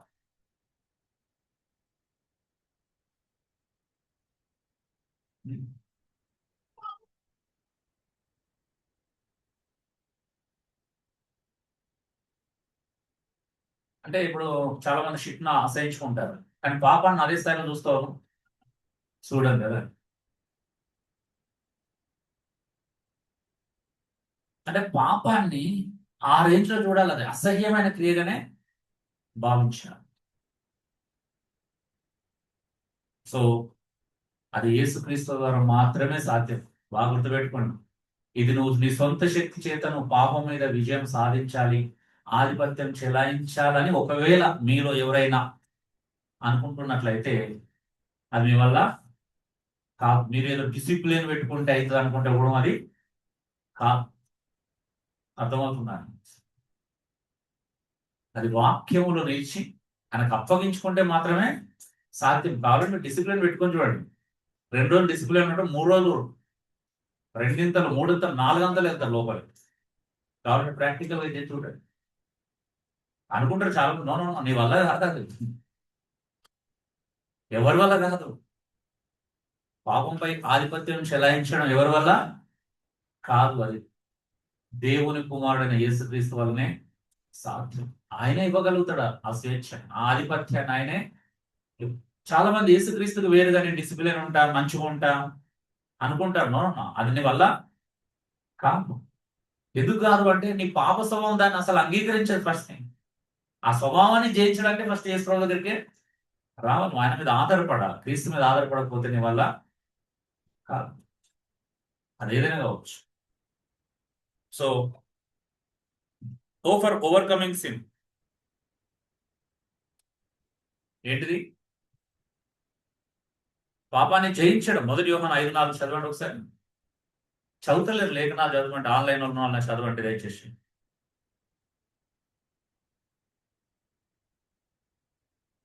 దేవుని మూలముగా పుట్టిన వారందరూ లోకమును జయించిన విజయము మన విశ్వాసమే. ఏంటి అంట? దేవుని మూలంగా పుట్టిన వారందరూ లోకాన్ని జయిస్తారంట. లోకం అంటే ఏంటి? సో లోకంలో ఉన్నదంతా కూడా ఏంటి? అదే యోహాను పత్రికలో చెప్తున్నాడు. అవునా, డెఫినేషన్ ఇచ్చాడు లోకం అంటే ఏంటి కదా, 2వ అధ్యాయం. లోకాన్ని జయించడం అంటే ఏంటి? అంటే అలెగ్జాండర్ లాగా అందరినీ అది చేసుకొని సంతరించుకోవడమా? కాదు. లోకాన్ని జయించడం అంటే అది కాదు. అదే యోహాను పత్రిక 3వ అధ్యాయం అంటాడు కదా, దేవుని బీజము మూలంగా పుట్టినవాడు పాపము చెయ్యడు, చాలడు. ఎందుకంటే అతనిలో దేవుని బీజము నిలుచును. ఎక్కడ నుండి వచ్చాం మనం? దేవుని నుండి పుట్టినవాడు పాపం ఎట్లా చేస్తాడు? చాలడు. అంటే మొత్తానికి దాని అర్థమైంది, పాపంలో కొనసాగడు. అదే యోహాను 1:9 రాస్తున్నాడు, మనం పాపం చేసినప్పుడు ఒప్పుకోమంటాడు. ఒప్పుకుంటే ఏమైందంట? ఆయన క్షమిస్తాడు. నీతిమంతుడు కదా మన దేవుడు. ఎవరు? ఆయన నీతిమంతుడు కనుక సమస్త దుర్నీతుడిని మిమ్మల్ని పవిత్రులుగా చేస్తాడు. అంటే మనల్ని పవిత్రపరిచేది క్రీస్తు. పాపం చేసినప్పుడు పాపం నుంచి వెళ్ళి సంపూర్ణమైనటువంటి విడుదలలోకి నడిపించే వాళ్ళు ఎవరు? క్రీస్తు. సో కాబట్టి ఓవర్ ఏంటి? ఫ్రీడమ్ లో ఓవర్కమింగ్ పాపాన్ని జయించడం అని. పాపం చేయకుండా ఉండడం, పాపం మీద విజయాన్ని కలిగి ఉండటం. అసలు ఇది మనకు సీరియస్ విషయమైనా ఈరోజు పాపం అనేది నిజంగా చెప్పండి, ఎంతమంది సీరియస్ టాపిక్ లాగా తీసుకుంటున్నారు పాపాన్ని? I don't think so. అంటే నేనైతే అనుకోవట్లేదు. చాలా మంది ఈరోజు పాపం అనే పదాలు వినడం కూడా అబ్యూజింగ్ వర్డ్స్ లో వాడతారేమో కొద్ది రోజులు అయితే. అది మమ్మల్ని హట్టింగ్ చేస్తుంది, మమ్మల్ని అన్నెసెసరీ మానసిక క్షోభ గురి చేస్తున్నాయి ప్రసంగాలు. అంటే కొద్ది రోజులు అయితే ఏం చేస్తారు తెలుసా, సంఘము ఇలాంటి బోధ చేసే వాళ్ళ మీద కేసులు పెట్టే పరిస్థితి కూడా వస్తుంది. నాటి జోక్. నాకు ఇష్టమైనది అంటే విశ్వాసులు ఇలాంటి బోధ చేసే వాళ్ళు అగ్నెస్ట్ ఏం చేస్తారంటే స్టేషన్కి వెళ్ళి కేసులు పెడతారు, ఈయన ప్రసంగం మా మీద మానసికంగా మమ్మల్ని ఇబ్బంది పెడుతుంది, పాపం గురించి మాట్లాడడం వల్ల మేము డిస్టర్బ్ అవుతున్నాం. అవునా, ఉందని పరిస్థితి వస్తుంది కొద్ది రోజులు అయితే. ఆల్రెడీ సంఘము తమకిష్టమైన బోధకులు, అనుకూలమైన బోధకులను దురదశవులు గలవారు ఏర్పాటు చేసుకుంటున్నారు. కొద్ది రోజులు అయితే ఇది నచ్చదు ఇక. పాపము, హెచ్చరికలు, బోధ ఏమో కొంతమంది ఆల్రెడీ అంటున్నారు, మేము ఆల్రెడీ 6 రోజులు విశ్రాంతి లేకుండా అనేకమైన కష్టాలు, శ్రమలు, టెన్షన్స్ అనుభవించడానికి వస్తాం. సంఘానికి వచ్చేది ఎందుకండి? రిలాక్స్ కోసం అండి, రిలాక్సేషన్ కోసమే, కంఫర్ట్ కోసమే వస్తున్నాం. మళ్ళీ తీరా ఇక్కడికి వస్తే మళ్ళీ ఇవేం పోదు ప్రభావం. ఎవరు నేర్పించారు కూడా తెలియదు. సంఘానికంటే రిలాక్సేషన్ కోసం వస్తున్నారు అనేది సాతాను తీసుకొచ్చినటువంటి పెద్ద అబద్ధం, అది డిసెప్షన్. అవునా, సంఘం రిలాక్సేషన్ కోసం కాదు. ఎస్, సంఘంలో ఉంటుంది, ఏముంటది? కంఫర్ట్ ఉంటుంది. ఏం కంఫర్ట్? నీ శ్రమలు, నీ కష్టాలను వాక్యం ద్వారా ఆదరించుకోవడం ఉంటుంది ఒకరినొకరు. అలాగే పాపం నుండి హెచ్చరించుకోవడం ఉంటుంది. అవునా, ఎబ్రికత కప్పితే చాలా నేడు అనబడే సమయం ఉండగానే అంటాడు. అవునా, ఎవరి హృదయము కఠిన పరచబడక ముందే బుద్ధి చెప్పుకోమన్నాడు. నేడే ఏ రోజు ఆరే సవరించుకోవాలి. దానికి ఆగినామంటే అయిపోయినట్టే. అవునా, హృదయం ఏమైతుంది? కఠినం అయిపోతుంది. అవునా, శరీరంలో టిష్యూస్ దెబ్బతిన్నట్టు దెబ్బతినిపోతుంది హృదయం. కఠిన మనసు అన్నిటికంటే ప్రమాదం. సెన్సిటివ్గా ఉండాలి. క్రైస్తవ హృదయం ప్రతి తప్పుకు, ప్రతి పాపానికి స్పందించేటువంటి సున్నితమైనటువంటి హృదయం కలిగిన వాడిగా ఉండాలి. మనకు తెలుసు మన హృదయాలు కొన్ని విషయాల్లో ఆల్రెడీ చాలా కఠినం అయిపోయాయి. అందుకే అక్కడ టచ్ చేస్తే అవి ప్రయోజనం ఉండదు కూడా. అంటే అక్కడ నార్మల్గా టచ్ చేయదు, వాసన చెప్పాలండి. మేము సూదులు టైం దాటిపోయింది, అవునా, కొయ్యాలి ఇప్పుడు. గొడ్డలు, కత్తులు ఏం పని చేయవచ్చు. ఇంకంతకంటే షార్ప్ వెపన్స్ కావాలి. రాలేదు, అయిపోయింది. కొన్ని ఏరియాలో అయిపోయింది. అందరూ మనం పరీక్షించుకుంటే తెలియదు. కొన్ని ఏరియాలో టచ్ చేయనేమో. అవునా, ముఖ్యంగా పాప విషయంలో. సో ఎనీహో, ఫ్రీడమ్ అంటే ఓవర్కమింగ్ సిన్. చివరిగా లాస్ట్ వన్, ఎం, మేడ్ హోలీ. ఫ్రీడమ్ అంటే ఏంటో తెలుసా? పరిశుద్ధులుగా ఉంటారు. మన స్వేచ్ఛను, స్వతంత్రాన్ని శరీర క్రియలకు హేతు చేసుకోనకుండా పరిశుద్ధంగా జీవించడం నిజమైనటువంటి విషయం.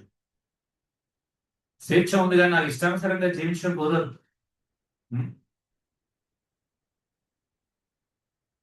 ఈరోజు చాలా మంది స్వేచ్ఛను శరీర క్రియలకు హేతు చేసుకుంటున్నారు. ఎలాగైనా జీవించవచ్చు అనుకుంటున్నారు, ఏమైనా చేయొచ్చు అనుకుంటున్నారు, ఏది చేసినా తప్పు కాదనుకుంటున్నారు.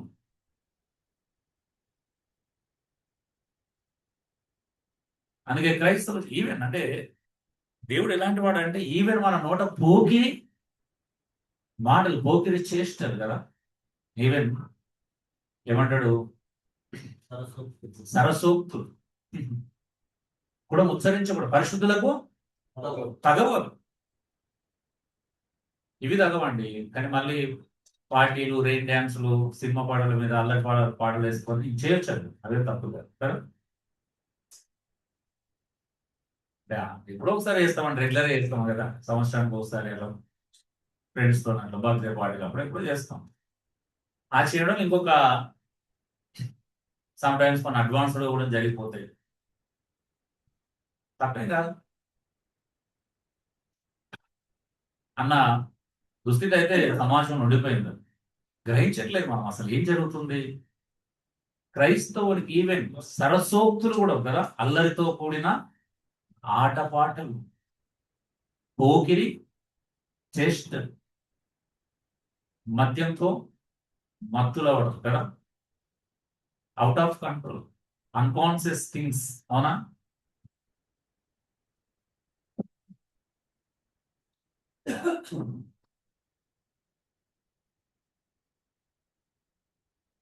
లిమిట్స్ మనమే పెట్టుకోవాలి. అది దేవునికి అప్పగించుకుంటే మనకి మనం అర్థమవుతుంది. ఓకే, నేను ఇవి చేయకూడదు అనేది పరిశుద్ధాత్మ గారు కన్విన్స్ చేస్తాడు. అవునా? కన్విన్స్ చేస్తాడు, కన్విక్షన్ కూడా తీసుకొస్తాడు. అందుకే మన హృదయంలో దేవుడి వాక్యంతో నింపబడకపోతే చాలా ప్రమాదం. తర్వాత కొలసి, ఎఫెసీ పత్రికలో పౌలు చాలా స్పష్టంగా ముందు పత్రికలు చెప్తాడు, మన హృదయం వాక్యం చేత సర్వ సమృద్ధిగా నింపబడాలి. మన జీవితంలో అతి తక్కువ కొరత ఉంది ఏంటంటే వాక్యం. మీ బ్యాంక్ బ్యాలెన్స్ల కంటే వాక్యం తక్కువ ఉంటే ప్రమాదం. మీ దగ్గర డబ్బు ఎక్కువ ఉండొచ్చు, లేకపోతే మరొకటి ఎక్కువ ఉండొచ్చు. విచిత్రమైన రెండు ఆ? విచిత్రమైన రెండు అది కొత్తవాడిని. బ్యాలెన్స్ అని ఉంటే బాగుంది. అది లేదు. So dear brothers and sisters, ఈరోజు పిల్లలు స్వేచ్ఛ పేరు మీద చెడిపోతున్నారనే విషయాన్ని గ్రహించండి. స్వేచ్ఛ అంటే తల్లిదండ్రులు ఏమనుకుంటారంటే, మమ్మీ నేను ఇది చేస్తాను అది చేస్తానంటే, నేను ఇష్టం బిడ్డ నేను చేపిస్తాను అని నేను వదిలేస్తున్నాను. కానీ అక్కడ ఎలా ఉంటావు, నీ చుట్టూ వాతావరణం ఎలా ఉంది, నీ బలహీనతలు ఎలాంటి తెలుసా, నీ పిల్లల బలహీనతలు నీకు తెలిసి ఉండాలి కదా, తల్లిగా తండ్రిగా మీకే తెలుసు. అవునా? అయ్యో నా పిల్లలు కొంచెం ఈ బలహీనతలు ఉన్నాయి, అడిగి వెళ్తే వాళ్ళు సర్వైవ్ కాలేరు, స్పిరిచువల్ గా సర్వైవ్ కాలేరు అని మీకు తెలిసి కూడా పంపించారు అనుకో, దేవుని ఎదుట మీరు ఒక రోజు లెక్క అప్పగించుకోవాల్సి వస్తుంది. జాగ్రత్త. పిల్లలు దేవుడు మీకు ఇచ్చిన అనుగ్రహించినటువంటి ఒక అద్భుతమైన వరం. వాళ్ళని ప్రభు శిక్షల బోధలో పెంచమన్నాడు, నీ ఇష్టానుసారంగా పెంచమని చెప్పలా? అవునా? చెప్పండి, ఎక్కడన్నా చెప్పినా మీ ఇష్టానుసారంగా పెంచమన్నాడు? ప్రభు శిక్షల బోధలో పెంచా.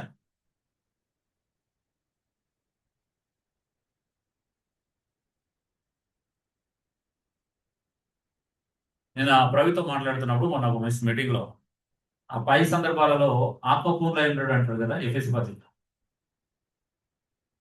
కొలసి పత్రికలో కూడా ఆత్మపూర్ణ ఉండడం అంటే చాలా మంది ఒకే దానికి అప్లై చేసుకుంటున్నారు. ఏంటిది అంటే సంఘంలో 2 గంటలు, లేకపోతే ఎగిరే దగ్గర గెంత దగ్గర అని కొంతమంది కొన్ని డినామినేషన్స్. ఆత్మపూర్ణ ఉండడం అంటే ఏంటి? కింది విషయాలన్నీ కూడా వర్తిస్తాయి. తల్లిదండ్రులకు లోబడడం, భర్త భార్యను ప్రేమించడం, భార్య భర్తకి విధి లోబడడం, దాసులు నమ్మకంగా పనిచేయడం, ఇవన్నీ ఆత్మపూర్ణతకు సంబంధించి. ఆత్మపూర్ణత అంటే ఒక లొకాలిటీకి సంబంధించిన ఎవ్రీ ఏరియా నీ లైఫ్ లో నువ్వు ఆత్మచేత నడిపించబడాలని డిమాండ్ చేస్తుంది. కుటుంబంలో, నువ్వు వర్క్ చేసే ప్లేస్ లో, సంఘంలో.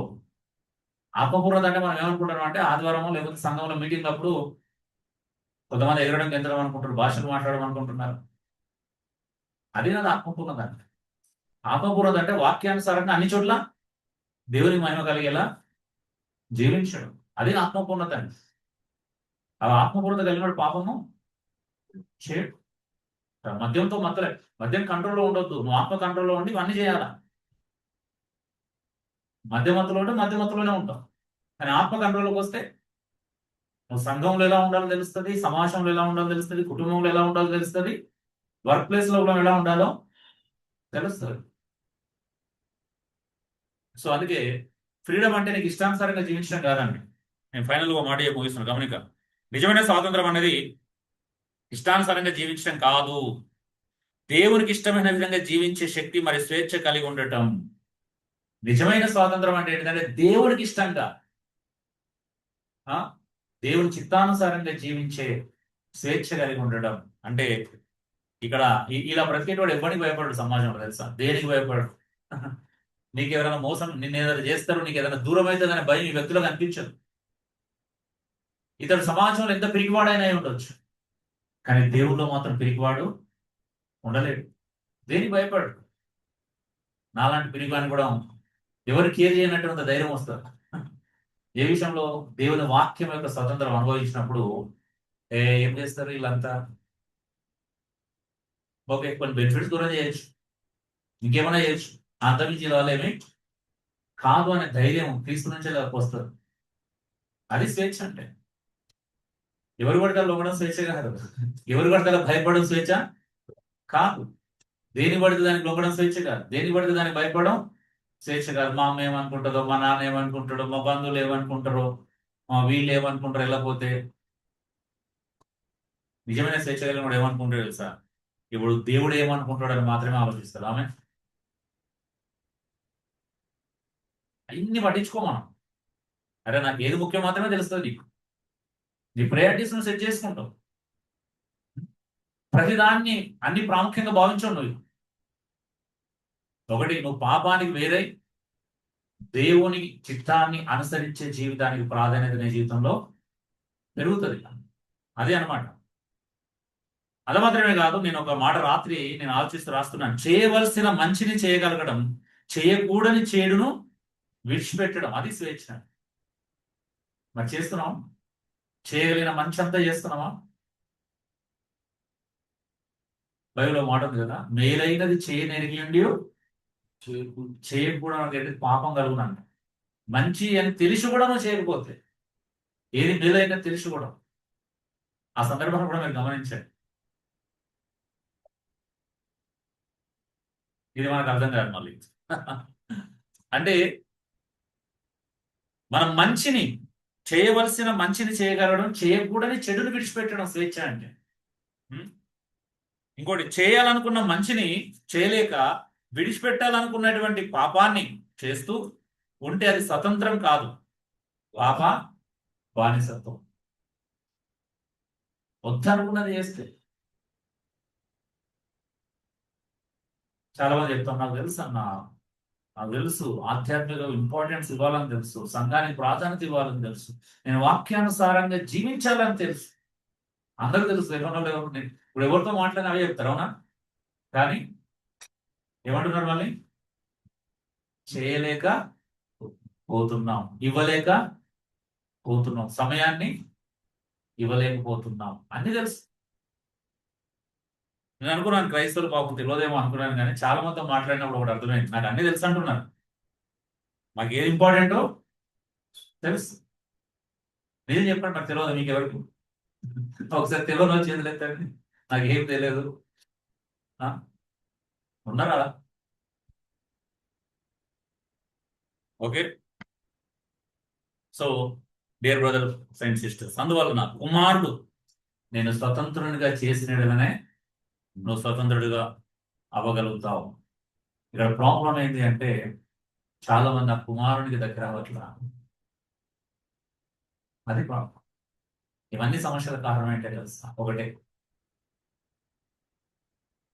ఈ ఫ్రీడమ్ నువ్వు అన్ని రకాలుగా అనుభవించాలి అంటే, ఈ ఫ్రీడమ్ ఇవ్వగలిగినటువంటి యేసుక్రీస్తు మీద నువ్వు ఆధారపడటం, ఆ క్రీస్తుని నిన్ను అప్పగించుకోకపోవడం, ఆ క్రీస్తును నీ జీవితానికి సర్వస్వంగా భావించకపోవడం, ఆ క్రీస్తుని నీ హృదయంలో ప్రభుగా సంపూర్ణంగా ప్రతిష్ఠించుకోకపోవడం,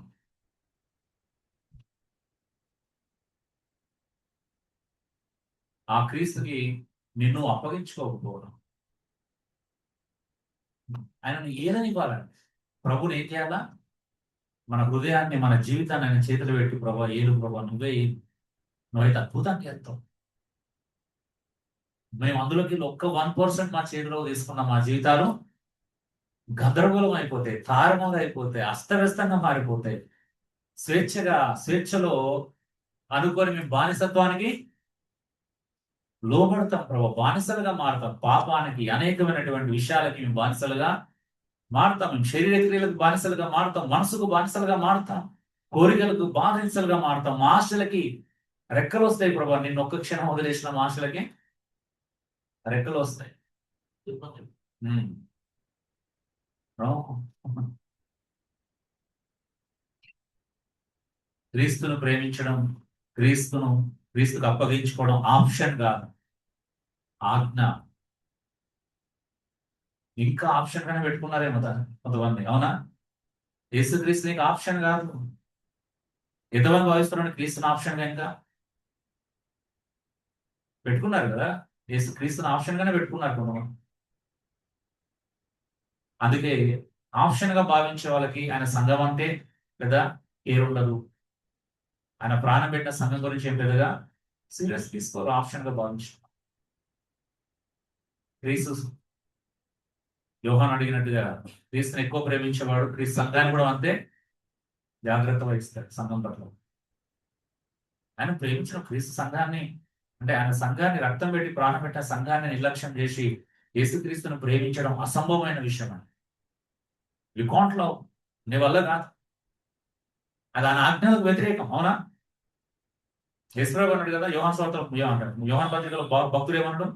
కంటికి కనిపించే సహోదరుని ప్రేమించలేడు, కనబడిన దేవుని ఎప్పటికీ ప్రేమించలేదు. నువ్వు సంఘాన్ని, సహోదరుని నిర్లక్ష్యం చేసి క్రీస్తును ఒకరు ప్రేమించాలనుకుంటున్నా, అది పెద్ద భ్రమ. దానికంటే భ్రమ మరొకటి లేదు. ఊరికే చెప్పట్లే మాటలు, లేఖనానికి విరుద్ధం కూడా చెప్పరు. సంఘము సహోదరులను నిర్లక్ష్యం చేసి సహోదరులను పట్టించుకోకుండా. అందుకే ఫ్రీడమ్ అంటే ఒకటే కాదు, క్రీస్తుకు నువ్వు దాసుడు అవ్వడం ఫ్రీడమ్ అంటే అది. ఒక మాట చెప్పి నేను ముగిస్తాను. మీకు తెలుసు ఒకనొక కాలంలో ఐగుప్తు లాంటి ఆఫ్రికన్ కాంటినెంట్లలో బానిసల వ్యాపారం జరుగుతుంది కదా. ఒకరోజు ఒక తెల్లదొర బానిసల వ్యాపారం జరుగుతున్న సంతకెళ్ళాడు. అక్కడ కొంతమంది బానిసలు ఉన్నారు, 10 మంది. చాలా చోట్ల బానిసలు అక్కడ గుంపు ఉన్నారు. వాళ్ళ యజమానులు పట్టుకొని ఉన్నారు అమ్మడానికి. ఇక సంత స్టార్ట్ అయింది. అందులో ఇక్కడ ఉన్నటువంటి 10 మంది టీంలో ఒకడైతే చాలా ఇక అంటే విరక్తి చెందినాడు అనమాట. ఉదయం అంతా వేదన, కోపంతో నింపబడిన, ద్వేషంతో నింపబడిన. ఇక వస్తున్నాడు, ఎవడో వస్తాడు ఇక మమ్మల్ని కొనడానికి. ఏవాడు మమ్మల్ని కొని ఎక్కడ అనుకుంటాడేమో, ఏం చేస్తాడేమో అంటేగా లోపల మనసులో సంఘర్షణ జరుగుతుంది అనమాట. ఆ వ్యక్తి లోపల ద్వేషము, కోపము, అసూయ అన్నిటి చేత నింపబడి ఉన్నాడు. ఆ బానిసత్వానికి విసుగు చెంది ఉన్నాడు. ఇక ఎవడో వస్తున్నాడు అని, ఇక ఎవడో వస్తాడుగా అని అనుకున్న లోపు ఒక తెల్లైన వీళ్ళ వైపు వస్తూ ఉంటాడు అనమాట, ఈ గుంపు వైపు. ఇక అతను చూసి ఇతను ఇంకా ఇక వ్యసన పడతా ఉంటాడు అనమాట. ఇక వస్తున్నాడు కదా, ఇక ఏం తీసుకెళ్తాడో, ఎక్కడ అనుకుంటాడో, మళ్ళీ ఏం చేస్తాడో అని సనుగుతా ఉంటాడు అనమాట. ఈయన వస్తాడు, వాళ్ళ యజమానితో మాట్లాడి 10 మందిని డబ్బులు అడిగి కొనుక్కుంటాడు. కొనుక్కొని వాళ్ళ పత్రికలు అంటే పత్రాలు తీసుకుంటాడు. ఆ పత్రాలు తీసుకొని ఈ 10 మందికి ఒక్కొక్కరికి ఇచ్చుకుంటూ వస్తాడు అనమాట. వచ్చేసి, నేను మిమ్మల్ని నాతో పాటు తీసుకెళ్ళడానికి మిమ్మల్ని కొనలేదు, మీకు స్వేచ్ఛని ఇవ్వడానికి, స్వతంత్రాన్ని ఇవ్వడానికి మిమ్మల్ని కొన్నాను అనగానే ఆ 9 మంది, ఒక 9 మంది, అందులో 9 మంది గంతేసుకుంటూ ఎగురుకుంటూ వెళ్ళిపోయారు అనమాట. అందులో ఒక్కడు మాత్రమే ఆయన పాదాల మీద పడ్డాడు, ఆయన కాలు పట్టుకున్నాడు. అడుగుతున్నాడు ఆయన, నువ్వు వెళ్ళవా, నా దగ్గర ఉండాల్సిన అవసరం లేదు, నీకు స్వేచ్ఛని ఇచ్చాను, వెళ్ళిపోవచ్చు అని అంటాడు. నువ్వు నా జీవితంలో ఇట్లా ఎంటర్ అయితేనే ఇంత స్వేచ్ఛ ఉంటే జీవితాంతం నీతో గడిపితే నాకు ఇంకా స్వేచ్ఛనే ఉంటుంది.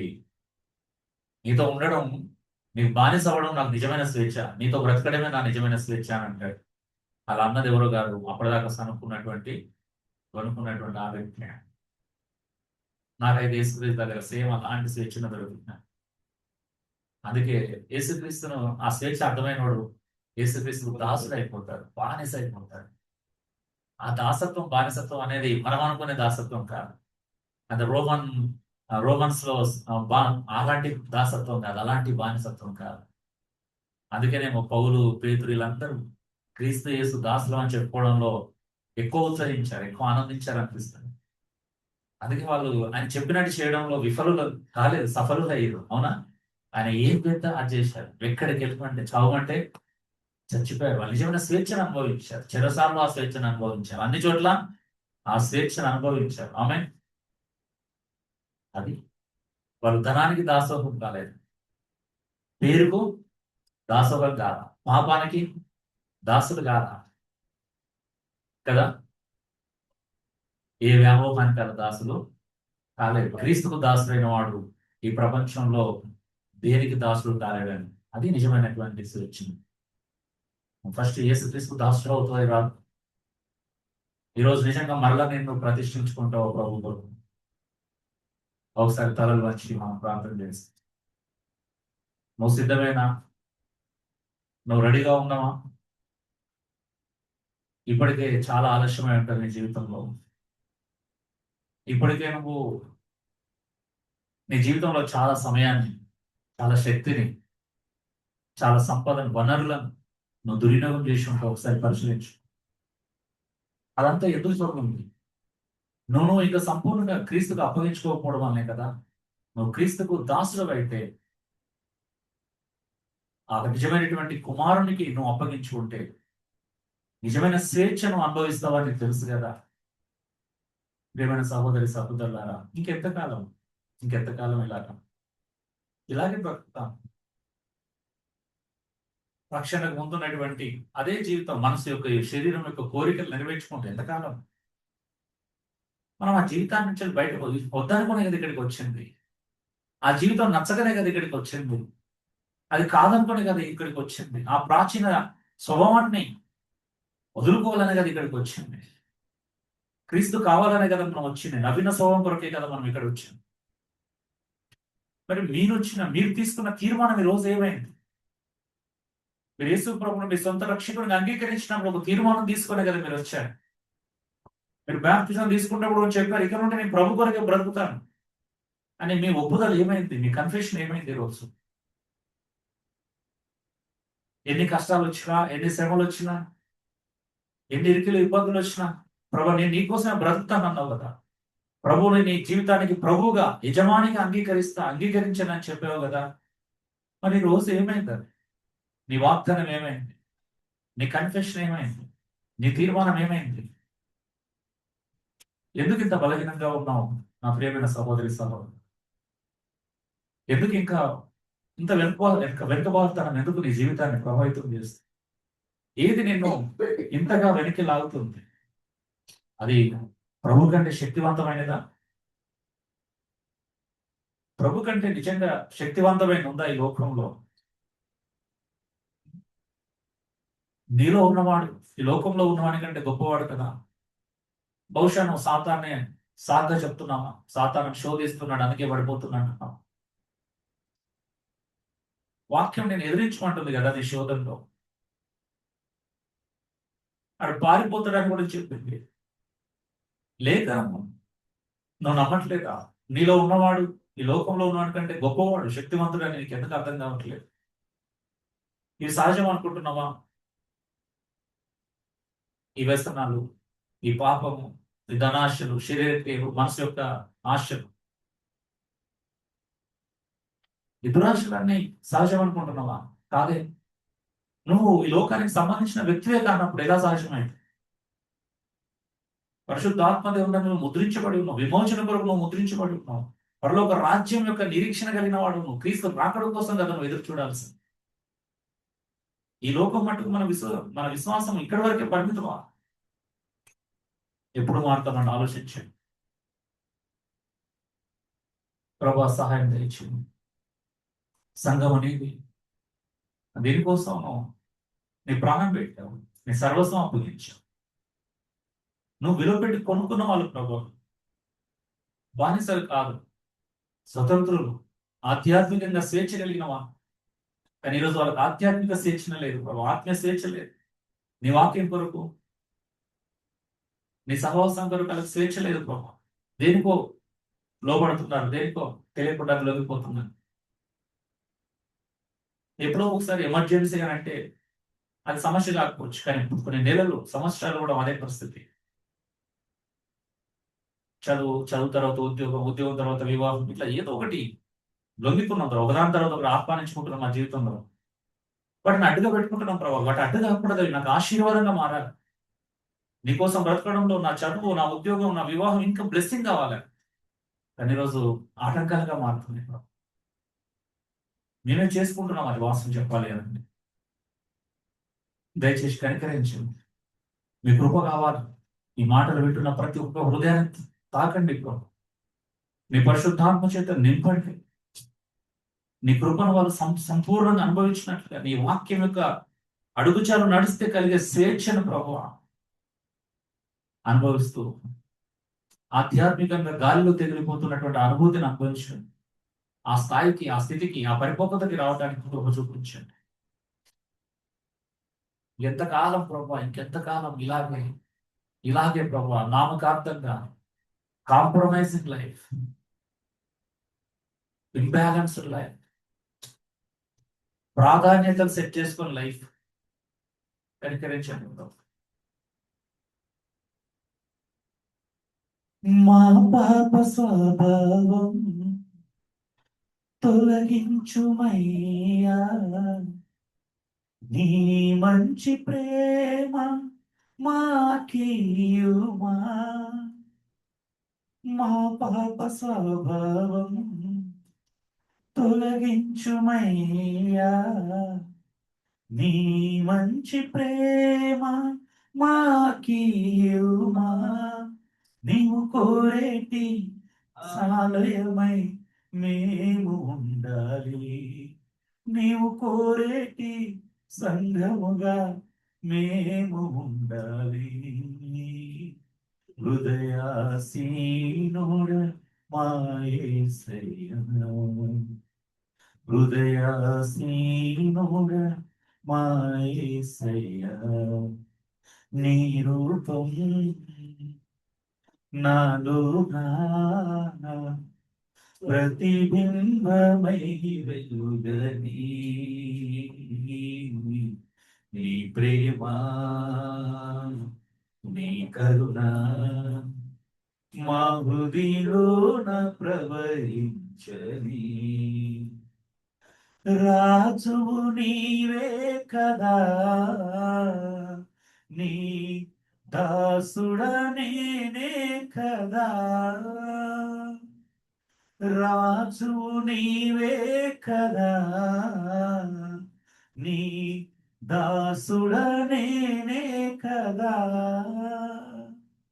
ప్రభు నీ కోసం ప్రతి క్షణం జీవించని, ప్రభు నీ కోసం ప్రతి క్షణం జీవించని. నీ రూపము నాలో ముద్రించని, నీ రూపము నాలో ముద్రించని. నీ రూపం నాలోనా ప్రతిబింబమై వెలుగని, నీ ప్రేమ నీ కరుణ మా హృదిలోన ప్రవహించని. ఆరాధనా ఆరాధనా ఆరాధనా ఆరాధనా ఆరాధనా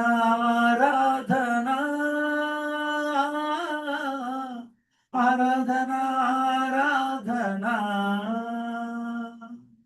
ఆరాధనా ఆరాధనా ఆరాధనా ఆరాధనా ఆరాధనా ఆరాధనా ఆరాధనా ఆరాధనా ఆరాధనా ఆరాధనా ఆరాధనా. Thank you lord. పరిశుద్ధులైనటువంటి తండ్రి, మహోన్నతమైన మా దేవానిస్తూ నీ యొక్క ఆశ్చర్యమైన ప్రేమ, అత్యద్భుతమైన కృప మా అందరి పట్ల నీకున్న వాత్సల్యత సమస్తాన్ని బట్టి నీకు వందనాలు చెల్లిస్తున్నాం. మేము ఎలా ఉండాలో ఎలా ఉండకూడదో ప్రభావ మాకు నేర్పిస్తున్నందుకు వందనాలు. నిజమైనటువంటి స్వతంత్రాన్ని మేము అనుభవించాలని, నీ వాక్యమందు ప్రభావ మేము అనుభవించాల్సిన స్వతంత్రాన్ని మాకు తెలియపరిచినందుకు వందనాలు. ఆనాడు యూదులు అబ్రహాం సంతానం మాకు ఏది అవసరం లేదు అనుకున్నారు ప్రభా. కానీ కుమారుడు మాత్రమే స్వతంత్రులుగా చేయగలుగుతున్న సత్యాన్ని వారు గ్రహించలేకపోయారు. నేడు కూడా ప్రభా మేము ఆ విషయాన్ని గ్రహించలేకపోతున్నాం. తండ్రి మాకు కృప చూపించండి. నీ కుమారుడు క్రీస్తు మీద సంపూర్ణంగా ఆధారపడి వాక్యమందు నిలుస్తూ ప్రభా ఆ సత్యం ద్వారా కలిగేటువంటి స్వతంత్రాన్ని అనుభవించి నీ కుమారుని యొక్క నిజమైనటువంటి శిష్యులుగా మేము మారినట్లుగా సహాయం దయచేయండి. విన్న వాక్యం అందరి హృదయాలు ఫలించు. మా ప్రార్థన వింటున్నందుకే నీకు లెక్కలేని స్తుతులు స్తోత్రాలు చెల్లిస్తాం. యేసు దివ్యనామములో వేడుకొంచున్నాను పరలోకపు తండ్రి. ఆమేన్.